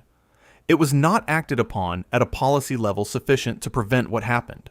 The 2016 outbreak was not a surprise to the people who studied the permafrost. It was a confirmation. Revich had told anyone who would read the literature exactly what would happen. He was right in every particular. What amplifies the dread of the 2016 outbreak into something approaching the foreboding is what Russian and international researchers have identified as existing elsewhere in the Siberian permafrost. Historical records document mass graves of smallpox victims from 18th and 19th century epidemics across the region, burial sites that remain frozen, that have remained frozen, that may not remain frozen much longer. Unlike anthrax, smallpox is a virus, and the question of whether smallpox viral material could survive in permafrost in infectious form is one that the scientific community has not resolved with the confidence one might hope. The anthrax was predicted. The scientists said exactly what would happen, and exactly where, and exactly why. They were right. The next time, it might not be anthrax. Number 2, the 1918 flu dug up from the permafrost. In August 1997, a 73-year-old retired pathologist named Johann Hulten boarded a series of flights and made his way to the remote Seward Peninsula of Alaska, to a small community called Brevig Mission. He had paid for the journey out of his own pocket. He was carrying shovels. He was going back to finish something he had started 46 years earlier, in 1951, when he had first traveled to the same location as a 25-year-old graduate student and attempted to recover tissue from a mass grave in the permafrost. That first attempt had failed to yield viable biological samples. Hulten had spent nearly 5 decades in a different career, building a life in pathology and retiring to San Francisco, but he had never stopped thinking about what might still be preserved in that grave. In 1997, he read a paper by a researcher named Dr. Jeffrey Taubenberger at the Armed Forces Institute of Pathology in Washington, D.C., who was attempting to sequence the genome of the 1918 influenza virus. Hulten wrote him a letter. Then he bought the flights. Brevig Mission, formerly Teller Mission, had been one of the sites of the most concentrated mortality in the entire 1918 influenza pandemic. In November 1918, 72 of the village's 80 residents died of influenza in 5 days. That figure, 90% of the population, in under a week, represents one of the highest per capita death tolls recorded anywhere on Earth during a pandemic that ultimately killed an estimated 50 to 100 million people worldwide, more than the combined military and civilian casualties of both World War I and World War II. The victims had been buried in a mass grave in the permafrost by survivors and missionaries, and the frozen ground had held them there, sealed and preserved for nearly 8 decades. Hulton excavated the grave and recovered lung tissue from a number of the interred individuals. He identified one specimen, a large woman whose adipose tissue had provided additional insulation against decomposition, and whom he privately named Lucy. Her lung tissue retained sufficient biological material to be viable for genetic analysis. Hulton sectioned it himself, packed it carefully, and sent it to Dr. Taubenberger's laboratory in Washington. He charged nothing for his work, requested no co-authorship, and returned to San Francisco. Taubenberger's team, working with Hulton's samples alongside fragments recovered from an American soldier's archived tissue, successfully sequenced the complete genome of the 1918 H1N1 influenza virus, influenza A subtype H1N1, and published the results in the journal Nature in October 2005. It was one of the most significant publications in the history of virology. The implications of what Taubenberger's team had done did not stop at sequencing. Using the complete genome, researchers at the Centers for Disease Control and Prevention in Atlanta, led by Dr. Terence Tumpy, reconstructed the 1918 virus in its entirety in 2005, creating live specimens of the pathogen that had caused the deadliest pandemic in recorded human history. In animal model studies, the reconstructed virus was found to be many thousands of times more lethal than contemporary influenza strains. The research rationale was compelling. Understanding the precise genetic architecture of the most lethal pandemic pathogen ever identified was considered essential for preparing against future influenza threats, a goal that gained urgent, terrible relevance with the COVID-19 pandemic of 2020. The insights generated by the 1918 genome work contributed directly to pandemic preparedness frameworks that remain in use today. Some of the world's most eminent virologists have nevertheless argued, in published commentary and in direct testimony before scientific bodies, that the reconstruction of the 1918 virus was an act of profound recklessness, that recreating the most dangerous pathogen in modern human history in a laboratory, however secure, however well-intentioned, represented a risk that no scientific benefit could adequately justify. Johann Hulton was 73 years old. He paid for the flight himself. He found what he was looking for in a grave in the Alaskan permafrost, in a village where 90% of the people had died in 5 days. And now the 1918 flu exists again, in a laboratory, alive. Number 1. The Air from Before Humanity. In 2004, a team of scientists from 10 European nations participating in the European project for ice coring in Antarctica, known as EPICA, completed the extraction of an ice core from a drilling site at Dome C on the East Antarctic Plateau, one of the coldest, most remote, and most inhospitable locations on the surface of the Earth. The Concordia Research Station at Dome C sits at an elevation of 3,233 meters above sea level, where winter temperatures fall to minus 80 degrees Celsius, and the darkness lasts for months. The core they extracted was 3,190.9 meters long, and the ice at its deepest point had formed approximately 740,000 years ago. Inside that ice, distributed along its entire length, were bubbles, tiny, perfect, sealed spheres of ancient atmosphere, each one a sample of the air of a world that no human being had ever breathed, and in some cases, had never existed to breathe. The technique of ice core analysis had been refined over decades of work across Greenland and Antarctica, and by 2004 it was well established as one of the most powerful tools in climate science. Ice cores preserve more than just ancient air. They contain volcanic ash layers that can be matched to known eruptions and used as precise chronological markers. They contain dust particles whose origin reveals patterns of ancient wind and drought. They preserve isotopic signatures in the water molecules themselves, a chemical fingerprint of temperature at the time of freezing, readable with extraordinary precision. And they preserve the atmosphere, the actual gases present in the air, at the moment the snow compacted into ice, sealed in those bubbles, and held there, unchanged, for as long as the ice persists. The Epica core at Dome C covered 8 complete glacial interglacial cycles, 8 full ice ages, and their associated warming periods. A continuous record of the Earth's climate system stretching back 750,000 years. What the bubbles contained was not a mystery exactly. It was something more unsettling than a mystery. It was a pattern, perfect and mechanical in its regularity, repeating across 8 cycles with the precision of a clock. Carbon dioxide levels rose during warm interglacial periods and fell during ice ages, tracking global temperature with a fidelity that established, beyond scientific dispute, the intimate and governing relationship between greenhouse gas concentration in the atmosphere and the temperature of the planet. Methane levels followed the same pattern.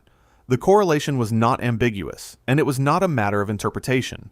It was written directly in the chemistry of the ice, in air that was 300,000 years old, 500,000 years old, 700,000 years old, and crucially, across the entire 740,000-year record, atmospheric carbon dioxide never exceeded 300 parts per million.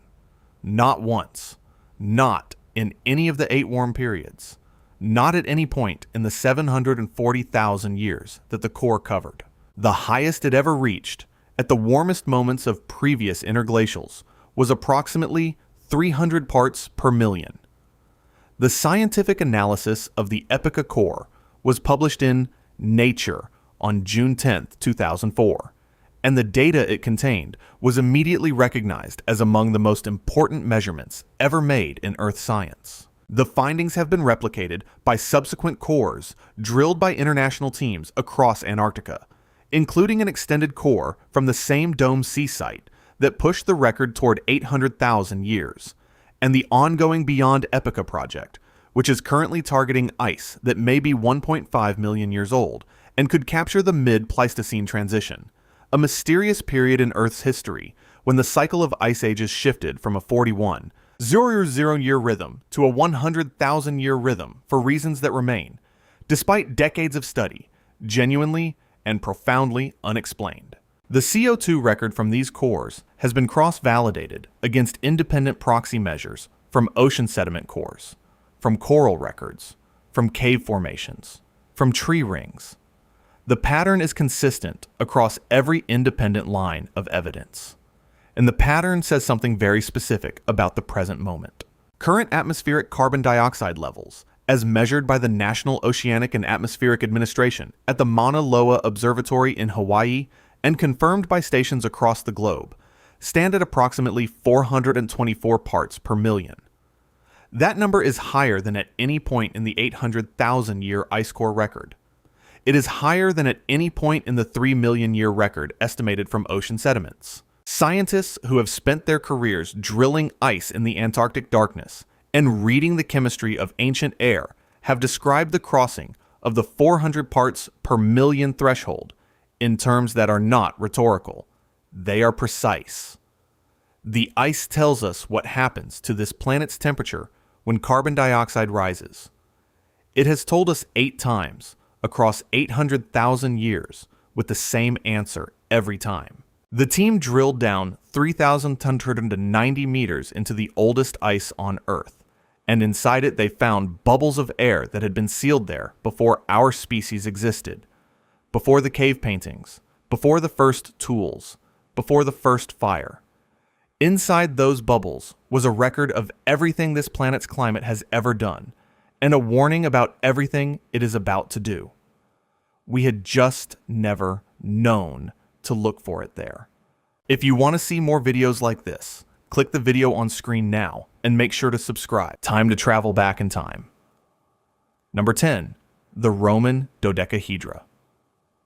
Since 1739, archaeologists have pulled more than 130 identical hollow bronze objects from Roman-era dig sites stretching from Britain to Hungary, and in all that time, not a single Roman text, not one inscription, and not a single piece of artwork anywhere in the ancient world has ever explained what they were for.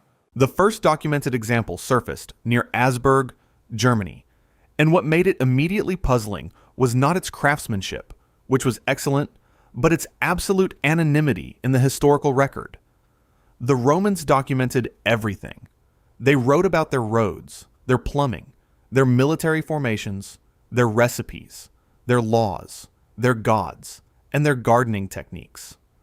They did not write about these. The Roman Empire was one of the most administratively thorough civilizations in human history, producing vast quantities of written material on virtually every aspect of daily life, military practice, religion, and commerce. We have Roman texts describing surgical instruments, tax collection procedures, the correct way to pickle olives, and the proper etiquette for dinner parties. The empire's bureaucratic instinct was so deeply ingrained that legions stationed at the edge of the known world still filed paperwork. If an object was in common enough use to appear at more than 130 separate sites across the full geographic span of the empire, from the misty frontiers of Roman Britain to the eastern reaches of the Danube, then it was not obscure. It was everywhere. And yet, silence. The objects themselves are geometrically consistent and clearly manufactured to a deliberate design. Each dodecahedron has 12 pentagonal faces, each face pierced by a circular hole, with the hole sizes varying from face to face across the same object. The corners where the faces meet are topped with small bronze spheres, and the overall construction is precise enough to confirm these were not improvised trinkets. What makes them genuinely anomalous is this variation in hole size, which has driven most of the serious theoretical work, because it implies the different apertures were functional, that the object was meant to be oriented in a specific way, with a specific face forward, for a specific purpose. What that purpose was has resisted every attempt at consensus for nearly 3 centuries. The list of proposed functions is itself a testament to how baffling these objects remain. Researchers have suggested they were surveying instruments used to calculate distances or angles, possibly for artillery ranging. Others have proposed they were candle holders, with the varying holes accommodating different sized tapers. Some scholars have argued for an astronomical function, perhaps as sighting devices for determining optimal planting dates based on solar angles. A theory advanced in part because some examples show signs of use wear consistent with repeated handling and rotation. Archaeologist Tibor Gruel and others have examined the fine contexts carefully, noting that dodecahedra have been discovered in coin hoards, in military settings, and in domestic contexts, with no single pattern that pins down their use. The stone versions found alongside the bronze examples complicate the picture further, since stone construction would be unnecessary for something purely decorative, but equally unnecessary for something requiring precise metallurgical properties. What lingers here is not the strangeness of the object itself, but the strangeness of the silence surrounding it. Every theory proposed for the Roman dodecahedra is plausible. Every theory has also been argued against, convincingly. The objects exist in more than 130 confirmed examples across an empire that prided itself on recording everything, used by people sophisticated enough to build the Colosseum and engineer underfloor heating, and not one of those people ever thought it worth mentioning in writing. After nearly 3 centuries of scholarship, we are left asking what the Romans were doing with these objects that they never once felt the need to write down. Number 9. The Antikythera mechanism. In October 1900, a group of sponge divers sheltering from a storm near the Greek island of Antikythera descended to investigate a shipwreck resting on the seafloor at a depth of approximately 45 meters, and what they eventually recovered would not be properly understood for another 70 years. Among the corroded bronze and marble statues hauled to the surface was a fused, calcified lump that sat largely ignored in the National Archaeological Museum of Athens until researchers began to examine it more carefully. When they did, they found something that should not have existed. They had found a fully functional astronomical computer, built approximately 2,100 years ago, capable of calculations that our civilization would not independently engineer again for more than a millennium.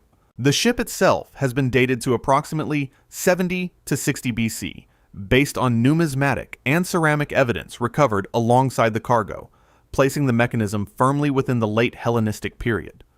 At that time, Greek science was extraordinary by ancient standards, producing Archimedes, Eratosthenes, and Hipparchus, thinkers of genuine genius. But the prevailing assumption, held comfortably for centuries of scholarship, was that ancient technological sophistication meant clever architecture, effective military engineering, and elegant philosophical reasoning. Precision mechanical computation was understood to be a product of the industrial age, of clockmakers in medieval Europe, and instrument makers of the Renaissance. Nothing in the ancient world was supposed to look like this. What physicist Derek J. de Soleprice described in his landmark 1974 paper, published in the Transactions of the American Philosophical Society, was a device containing at least 30 interlocking bronze gears, with subsequent CT scanning by the Antikythera Mechanism Research Project, initiated in 2005, revealing inscriptions and gear arrangements that suggest the original complete mechanism may have contained as many as 72 components. The device tracked the Metonic cycle, the 235 lunar month period, after which lunar phases recur on the same calendar dates. A cycle requiring the kind of long-term observational record and mathematical abstraction that implies generations of systematic astronomy. It predicted solar and lunar eclipses. It modeled the irregular motion of the moon using a pin-and-slot epicyclic gear system, a mechanism that produces mathematically accurate variation in apparent lunar speed, a design that would not reappear in European clockmaking until the 14th century AD at the earliest. The research project's findings, published across multiple papers and confirmed by teams from Cardiff University, the National Archaeological Museum, and the Aristotle University of Thessaloniki, established that the mechanism was not a one-off curiosity, but a functional instrument built to a design refined by prior tradition. Someone had made instruments like this before. The gearing is too sophisticated, the inscriptions too systematic, the astronomical data too accurate to represent a single inventor's first attempt. There was a tradition of Greek mechanical astronomy that produced this object, and that tradition left no other survivors. No workshop, no technical manual, no successor devices. The Antikythera Mechanism Research Project continues to this day, still extracting inscriptions from corroded surfaces, still finding new layers of function in a device that the sea preserved for 2 millennia while history forgot it entirely. The Antikythera mechanism does not merely represent a surprising technical achievement. It represents the visible tip of an entire body of mechanical knowledge that existed, flourished, and then vanished without trace. Whatever school of thought produced geared astronomical computers in the 1st century, BC had students, had teachers, had accumulated theory. All of it is gone. The Antikythera mechanism doesn't just represent lost technology. It represents a lost way of thinking about the universe. Number 8.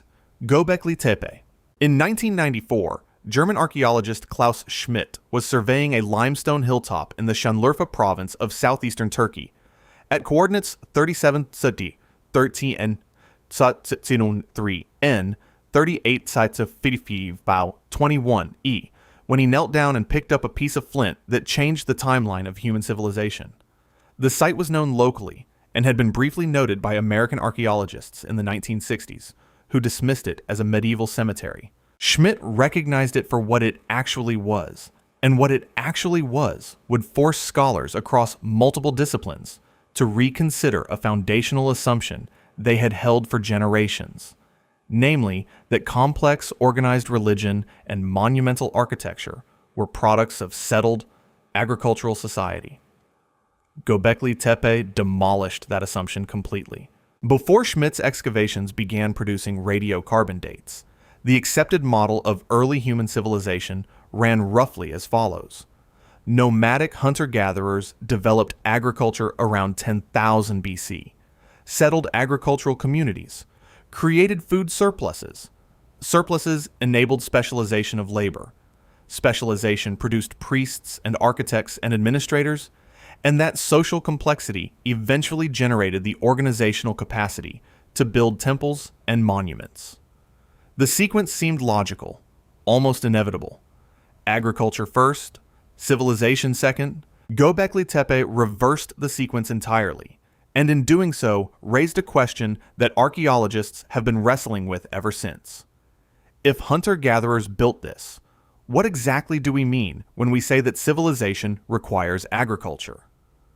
The site's T-shaped limestone pillars stand up to 5.5 meters tall and weigh between 10 and 20 tons each. They are carved with sophisticated animal reliefs: foxes, boars, snakes, cranes, ducks, vultures, and abstract symbols, executed with a confidence and skill that implies not apprentices learning a craft, but masters working within an established artistic tradition. Radiocarbon dating places the earliest layers at approximately 9600 BC, making Göbekli Tepe at least 6,000 years older than Stonehenge, and predating the invention of pottery, metal tools, and writing. The people who built it were hunter-gatherers in the technical sense, meaning the faunal and floral evidence from the site shows they were not yet farming. They had no iron. They had no wheeled vehicles. They had no draft animals capable of bearing the kind of loads these pillars represent. And yet they quarried, transported, erected, and elaborately decorated these structures across what appears to have been an organized, sustained, multi-generational project. Schmidt led the German Archaeological Institute excavations at the site from 1994 until his death in 2014, and in that time, his teams uncovered at least 20 distinct enclosures, with geomagnetic surveys suggesting that perhaps 200 more remain buried. The deliberate burial of the site around 8000 BC is itself one of its most perplexing features. The structures were not abandoned and left to collapse, but were carefully filled in with rubite and animal bones, and stone tools in what appears to be an intentional act of preservation or ritual closure.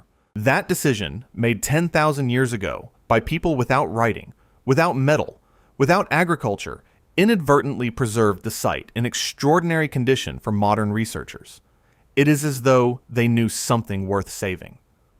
What Göbekli Tepe forces us to confront is the possibility that the human capacity for symbolic thought, for organized religion, for monumental ambition, is far older and far less dependent on material conditions than our models have assumed. The organizational complexity required to coordinate the labor of hundreds of people across years of construction, to maintain a consistent artistic program, to quarry and move multi-ton stones across a landscape without wheeled transport, implies a social structure of considerable sophistication. That structure existed, apparently, before farming. If hunter-gatherers without agriculture, without writing, and without metal tools constructed the world's oldest known temple complex, what else have we fundamentally misunderstood about the human mind before history began? Number 7. The Baghdad Battery. In 1938, German archaeologist Wilhelm Koenig was examining a collection of objects in the National Museum of Iraq in Baghdad when he encountered a small clay jar that struck him as deeply anomalous, and the paper he published in 1940 describing what he believed he had found set off a controversy that has never been fully resolved. The jar was approximately 14 centimeters tall. Inside, it sat a copper cylinder surrounding an iron rod, the whole assembly held in place with an asphalt stopper. Koenig's claim was precise and provocative. He believed this object, dated to the Parthian period of approximately 250 BC to 224 AD, was a galvanic cell. He believed the ancient Parthians had built a battery. To understand why this matters, it helps to know what a galvanic cell is and when we thought we invented one. Alessandro Volta demonstrated the first modern battery in 1800, and his invention is understood as one of the foundational moments of the electrical age, the precondition for telegraphy, for electric lighting, for all the technology that followed. The principle behind it: two dissimilar metals separated by an electrolyte solution, generating a flow of electrons through the resulting chemical reaction, was considered a product of Enlightenment science, of systematic experimental reasoning applied to natural philosophy. The idea that a similar device might have existed in Mesopotamia roughly 1,700 years earlier was not a small claim. It was a civilizational challenge. When replicas of the Baghdad jar were filled with an acidic solution, vinegar, grape juice, or diluted citric acid, all substances readily available in the ancient world, they generated approximately 1.1 to 2 volts of electricity, a result confirmed by researcher Willard Gray at General Electric in the 1940s, and subsequently replicated by multiple independent teams. Similar vessels have been found at nearby Kujut Rabu, suggesting the Baghdad jar was not a one-off aberration, but one example of a design that recurred. The objects work. Fill them with the right liquid, and they produce measurable electrical current. That is a confirmed, repeatable experimental finding. What remains profoundly uncertain is whether anyone in the ancient world knew that, whether the electrical function was discovered, exploited, or even noticed by the people who made these jars. The majority of mainstream archaeologists remain skeptical that the Parthians were deliberately generating electricity. The leading alternative theory holds that the jars were designed to store sacred scrolls, with the metallic inner assembly serving a preservative rather than electrical function. Other scholars have pointed to possible applications in electroplating, noting that gold-plated silver objects have been found in Mesopotamia from this period, though establishing a direct connection between the jar's function and those artifacts remains elusive. The absence of any written record describing electrical phenomena in Parthian sources, any application of voltage, any reference to galvanic effects in the extensive documentary record of the ancient Near East, is a significant obstacle for the battery interpretation. Either the electrical property was accidental and unrecognized, or it was recognized and kept completely secret, and neither explanation is fully satisfying. We know it produces electricity. We have no idea whether anyone in the ancient world knew that too. That gap between a confirmed physical function and a complete absence of any historical record of that function being understood or used is precisely what makes these small clay jars so persistently, stubbornly fascinating. The Baghdad battery may be an accidental invention, a device that worked without anyone realizing it worked, which raises an uncomfortable question about how many other ancient objects were doing things their makers never understood, and how many of those things we are still, centuries later, failing to recognize. Number 6. Sacsayhuaman. When the Spanish conquistadors arrived above the city of Cusco, Peru, in the 1530s and first laid eyes on the fortress complex of Sacsayhuaman, their written accounts reached for the only explanation that seemed adequate: the work of demons. Pedro Chiesa de Leon, writing in the 1550s, expressed genuine bewilderment at how human hands could have placed stones of such size with such precision, and he had seen the great buildings of Europe. He had context for impressive architecture. Sacsayhuaman defeated that context entirely. Situated at approximately 3,701 meters above sea level, overlooking the Inca capital, the complex consists of massive zigzagging walls built from limestone and andesite blocks fitted together, without mortar, without cement, and without any binding agent whatsoever, in a configuration so precise that a standard knife blade cannot be inserted between the stones. The Inca Empire was, by any measure, a remarkable civilization. At its height, it administered a territory stretching 4,300 kilometers along the western coast of South America, managing millions of people across radically different environments through an administrative system of extraordinary sophistication. The Inca understood engineering. They built suspension bridges, terraced agriculture systems, and thousands of kilometers of paved road. Their stonework tradition, known as ashlar masonry, was refined across generations of practice, and Sacsayhuaman represents its most ambitious expression. Construction occurred primarily during the reign of the Inca ruler Pachacuti in the 15th century AD, with chroniclers suggesting that up to 20,000 workers were involved at peak periods, transported and fed by the state's vast logistical apparatus. Given all of that capacity, the achievement might seem explicable. Then you measure the stones. The largest blocks at Sacsayhuaman weigh an estimated 125 to 200 tons, transported from quarries up to 32 kilometers away, across terrain that includes river valleys and steep mountain slopes. The Inca had no iron tools, no wheeled vehicles, and no draft animals capable of exerting traction on loads of this magnitude, the largest domesticated animal in Andean South America being the llama, which can carry approximately 30 kilograms. The stones were shaped to fit together in irregular, interlocking polygonal configurations, meaning each block is a unique shape designed to mesh with its specific neighbors, a fitting strategy that requires planning the full assembly before any individual stone can be finalized. The tolerances achieved across this system are under 2 millimeters at the joints.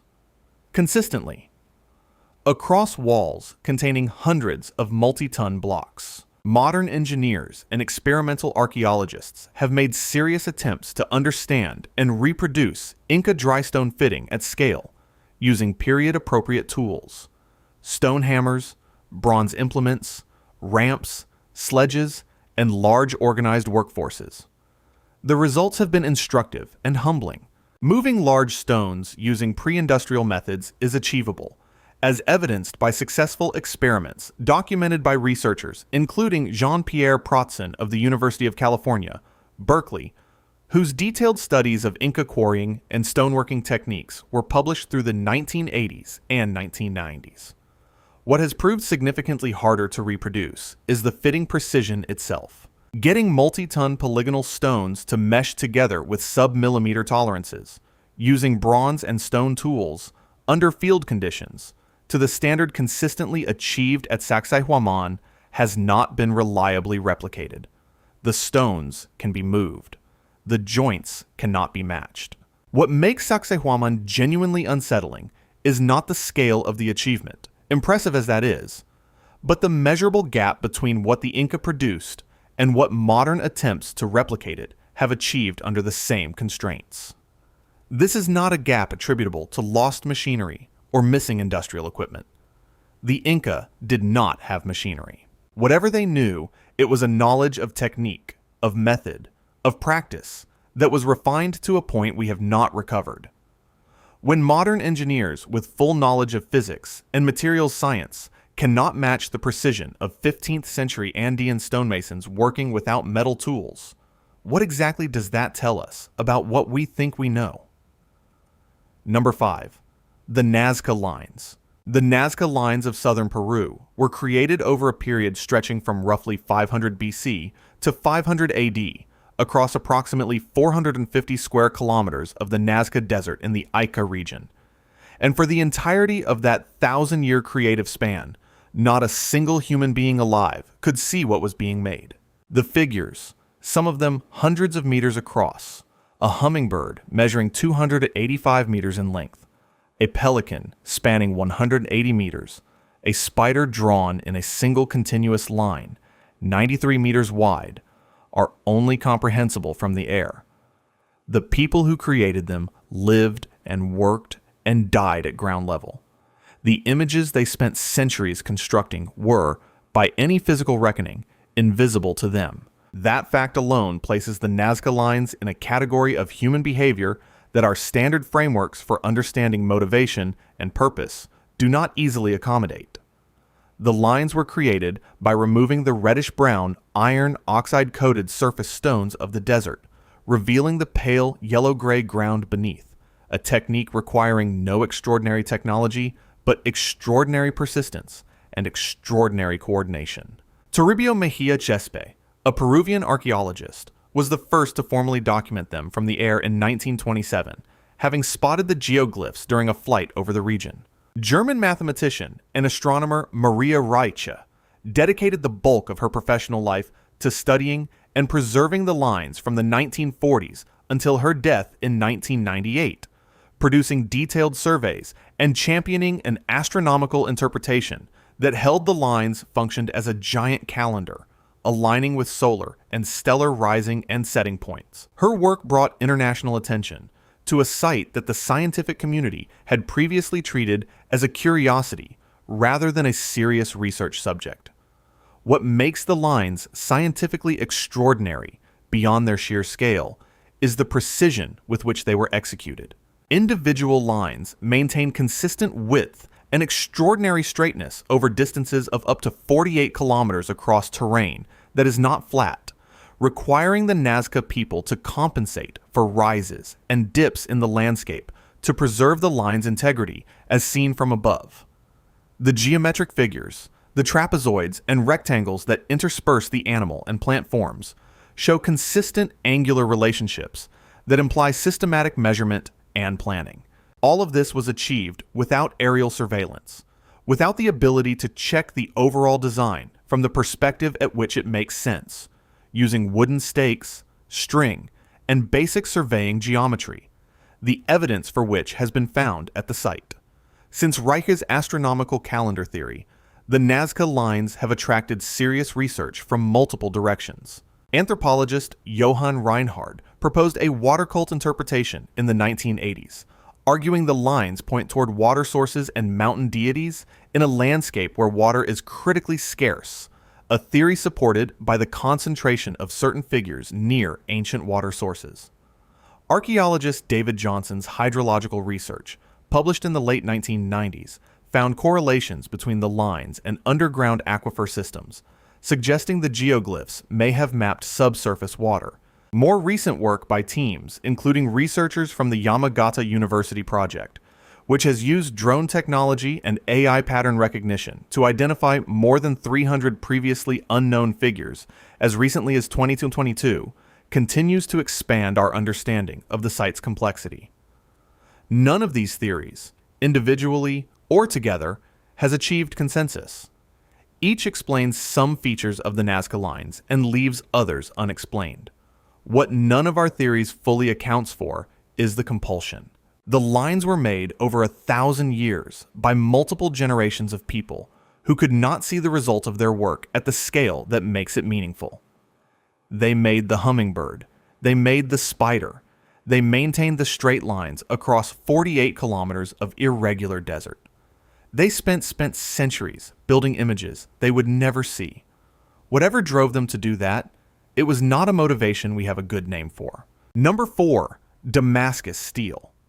For approximately 900 years, from around 300 AD to roughly 1750 AD, swordsmiths in the Middle East produced a blade material so far superior to anything else available that European crusaders encountering it in combat wrote home describing it in terms that bordered on the supernatural.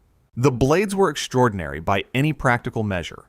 They could be honed to an edge sharp enough to cut a silk scarf dropped across the blade.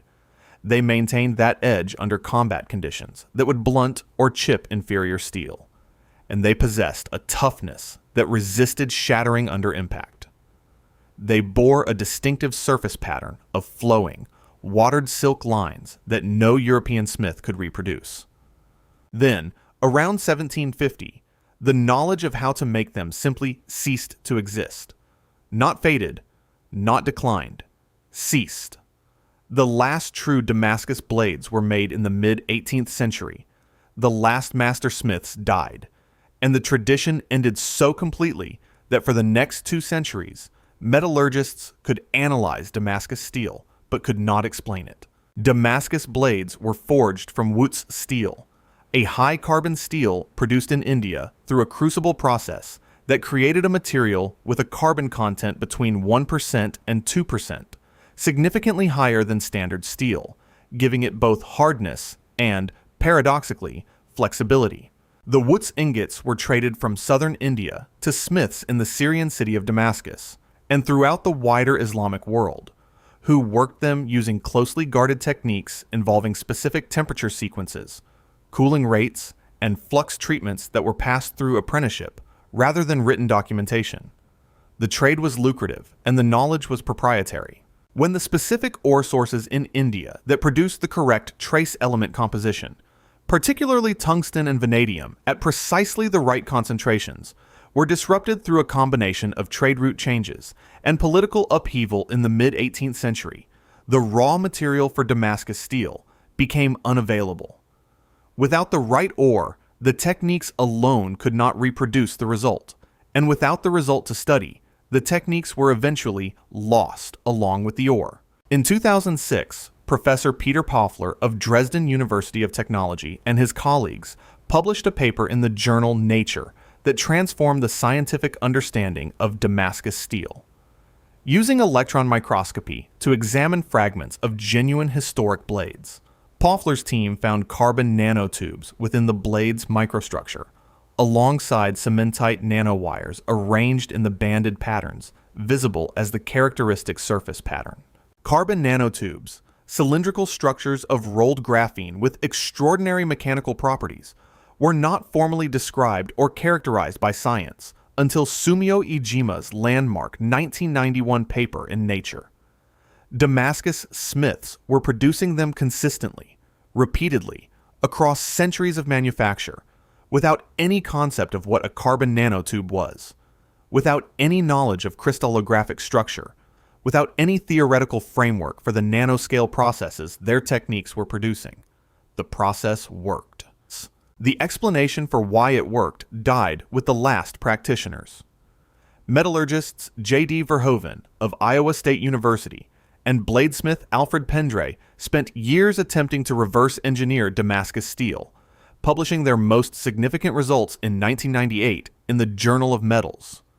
Their work produced blades of exceptional quality, blades with surface patterning and mechanical properties approaching the historical examples, and their research established the critical role of trace carbide-forming elements in the original Indian ore.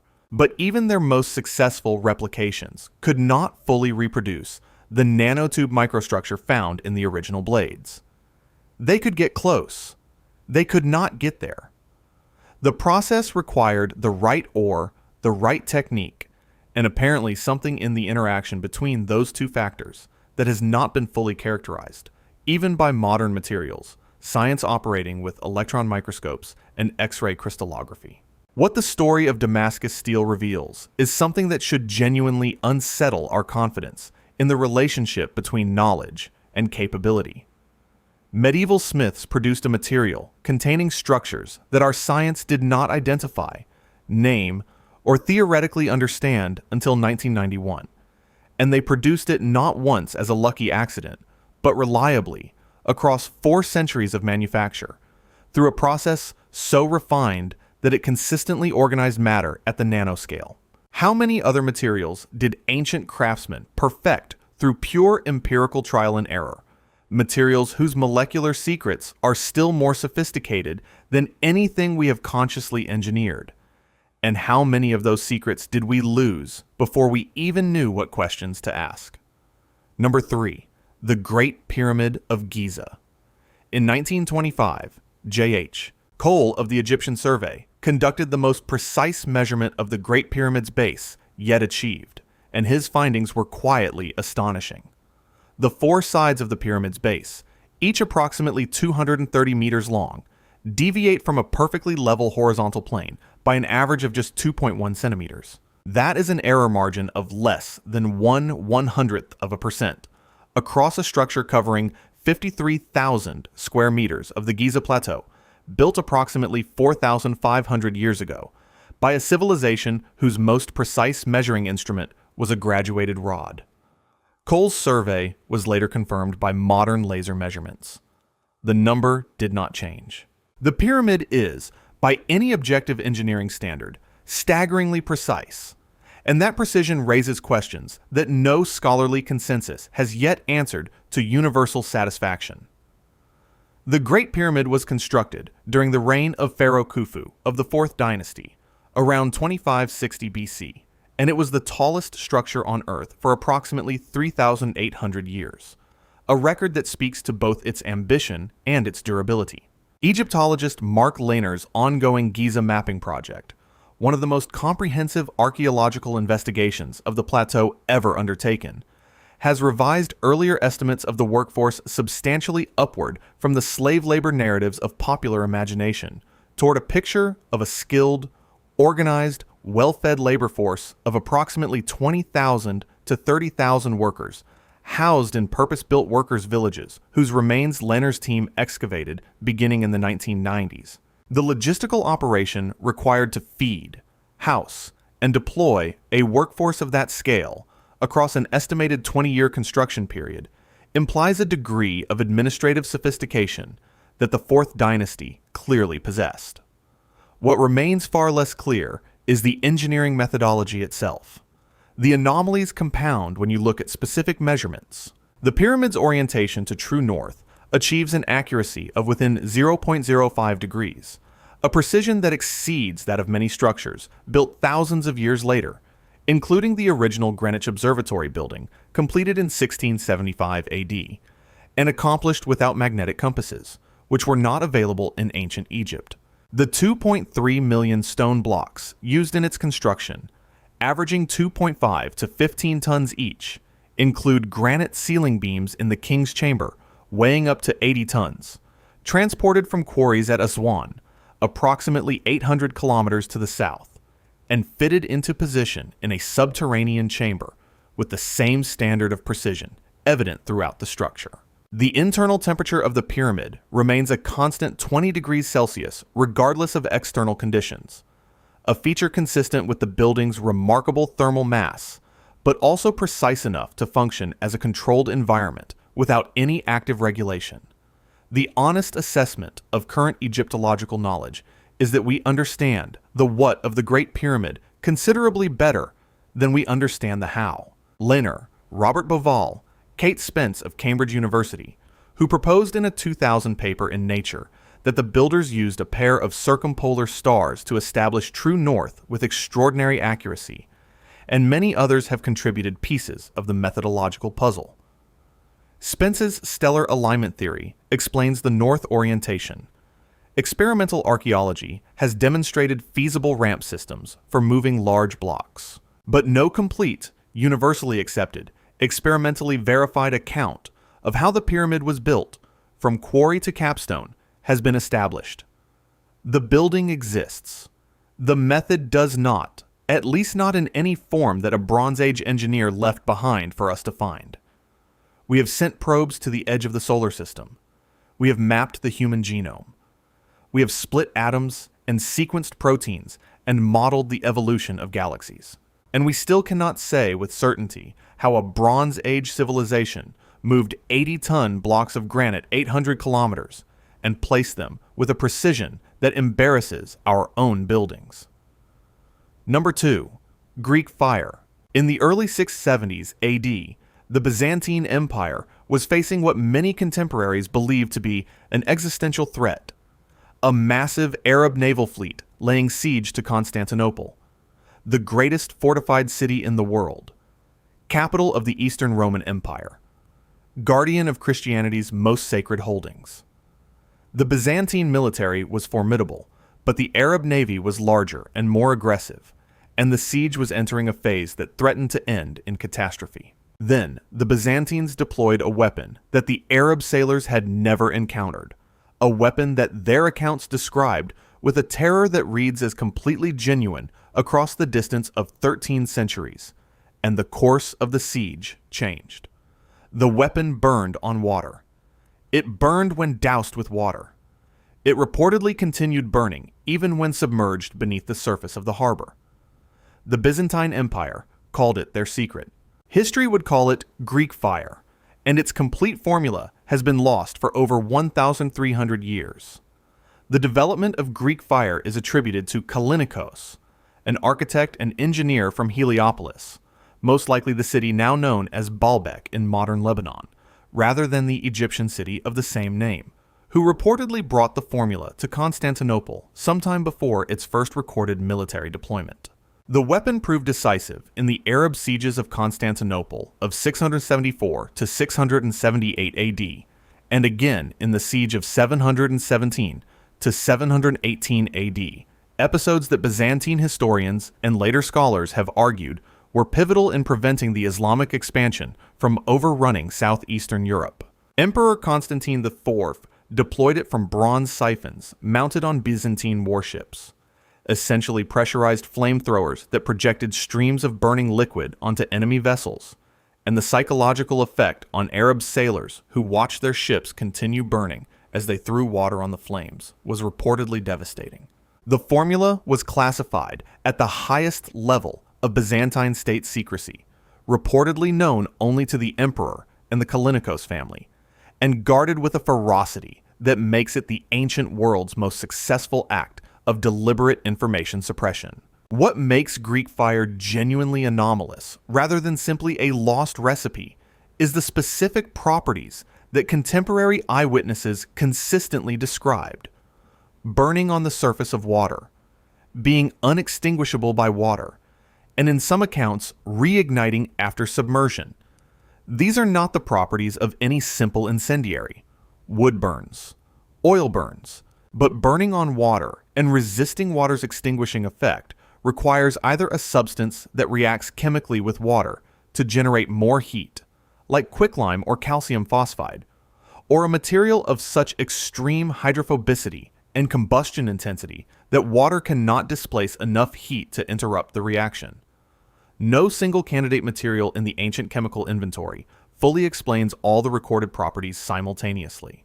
It is possible that Greek fire worked through a combination of components, a formulation sophisticated enough that its individual ingredients, several of which were probably available, only produced the full effect in the right combination at the right ratios.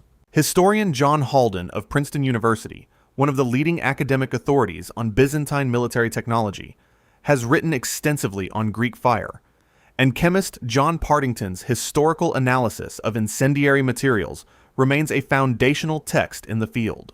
The consensus reached by most serious researchers is that the formula almost certainly involved a petroleum-based component, most likely naphtha from natural seeps in the region around the Black Sea and Asia Minor, combined with other materials that remain speculative.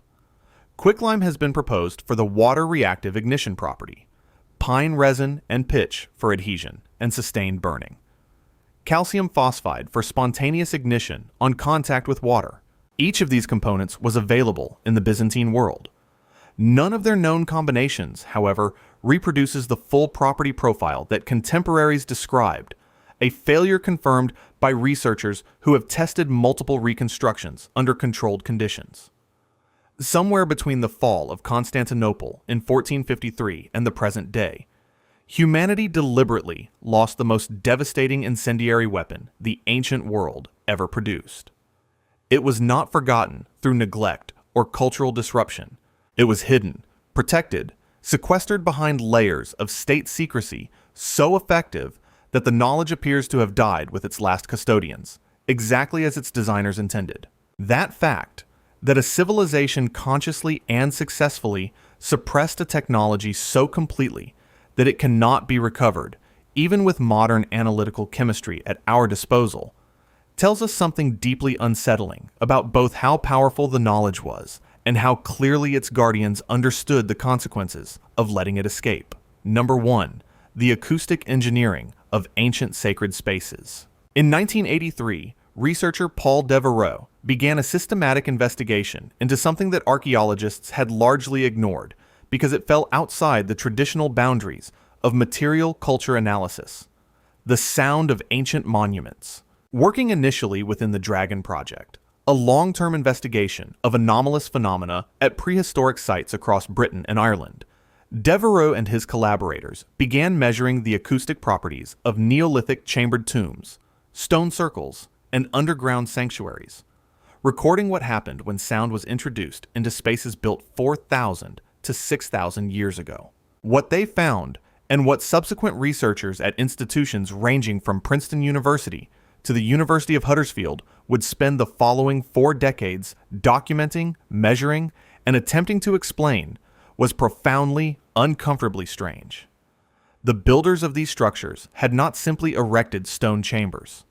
They had, apparently, engineered them to produce specific acoustic effects, specific resonance frequencies that alter the neurological function of the human brain in measurable, reproducible, and apparently deliberate ways. The most thoroughly studied example is the Hal-Saflieni Hippodrome in Malta, an underground temple complex carved into limestone bedrock between approximately 3600 and 2500 BC, making it among the oldest freestanding architectural structures in the world and a UNESCO World Heritage Site. The Hippodrome consists of a series of chambers on 3 levels, descending to a depth of approximately 10 meters, carved with extraordinary precision into the living rock, and decorated with spiral and geometric motifs in red ochre. When researchers began measuring the acoustic properties of its main chamber, the result was striking. The chamber resonates at a frequency of approximately 110 Hz, a deep, sustained bass note that, once established within the enclosed space, reverberates with unusual persistence and intensity. This frequency is not a function of any sound source the builders had obvious practical reasons to emphasize. It is a function of the chamber's specific dimensions, the relationship between ceiling height, chamber width, and the angle of the carved walls. Change any one of those dimensions significantly, and the resonance frequency shifts. The builders of the Hippodrome, working 5,500 years ago with copper tools and stone hammers, carved their underground temple to precisely the dimensions that produce 110 Hz resonance, and no other explanation for that specific dimensional choice has been advanced. The significance of 110 Hz is not arbitrary. In 2008, Dr. Ian Cook of the University of Salford published research in Time and Mind, the Journal of Archaeology, Consciousness and Culture, examining the neurological effects of exposure to 110 Hz resonance in confined spaces. The findings were remarkable. Sustained exposure to sound at this frequency produced measurable suppression of left hemisphere brain activity. The hemisphere associated with linear reasoning, language processing, and analytical thought, while leaving right hemisphere activity associated with spatial reasoning, pattern recognition, and emotional and intuitive processing, relatively unaffected or enhanced. In practical terms, 110 Hz resonance puts the human brain into a neurological state associated with altered consciousness, heightened receptivity to imagery and symbolic experience, and what subjects consistently describe as a sense of deep, overwhelming presence. It is, in neurological terms, a state profoundly suited to religious experience, to vision, to the reception of what ancient peoples across cultures understood as divine communication. The Hippodrome was apparently built to reliably produce this state in anyone who entered it and introduced sound, whether through voice, percussion, or sustained breath. Acoustician Rupert Till of the University of Huddersfield extended this research to Stonehenge, publishing in 2012 a detailed acoustic model of the monument in its original complete configuration. His analysis demonstrated that the full original stone circle would have produced a complex series of sound wave interference patterns, with specific frequencies reinforced and others cancelled, creating a sonic environment inside the circle qualitatively different from the landscape surrounding it. Newgrange in Ireland, dated to approximately 3200 BC and one of the oldest buildings in the world, shows comparable acoustic design in its inner chamber, as does the Loughcrew megalithic complex and Wayland's smithy in England. These sites are geographically separated by hundreds of kilometers. They were built by different cultures at different times, cultures that had no documented contact or shared institutional tradition. They are not architecturally similar in style or construction method, and yet they converge, repeatedly and precisely, on the same resonance frequency. The 110 Hz signature appears not once, not twice, but across multiple unconnected prehistoric sacred spaces spanning thousands of miles of European and Mediterranean geography. These people had no word for frequency. They had no concept of hertz, no understanding of neuroscience, no mathematical acoustics, no instruments capable of measuring the relationship between a chamber's dimensions and the sound waves it would produce. They did not know what a standing wave was. They could not have calculated the resonant frequency of a carved stone chamber in advance of carving it. And yet, 5,000 years ago, across multiple cultures that never met, they built rooms that do to the human brain exactly what those rooms appear to have been intended to do. Rooms that produce, reliably and measurably, the neurological conditions for transcendent experience. The most unsettling possibility is not that they discovered this by accident, though they may have, and not that they developed it through patient empirical refinement across generations, though they almost certainly did. The most unsettling possibility is this: that these builders understood something about the relationship between sound, stone, and the human mind, understood it so completely that they encoded it in the dimensions of their most sacred spaces, that they passed it forward through the only medium available to them, the buildings themselves, and that we, with all our instruments and all our neuroscience and all our centuries of accumulated knowledge, have only just begun to measure what they already knew. If you want to see more videos like this, click the video on screen now and make sure to subscribe.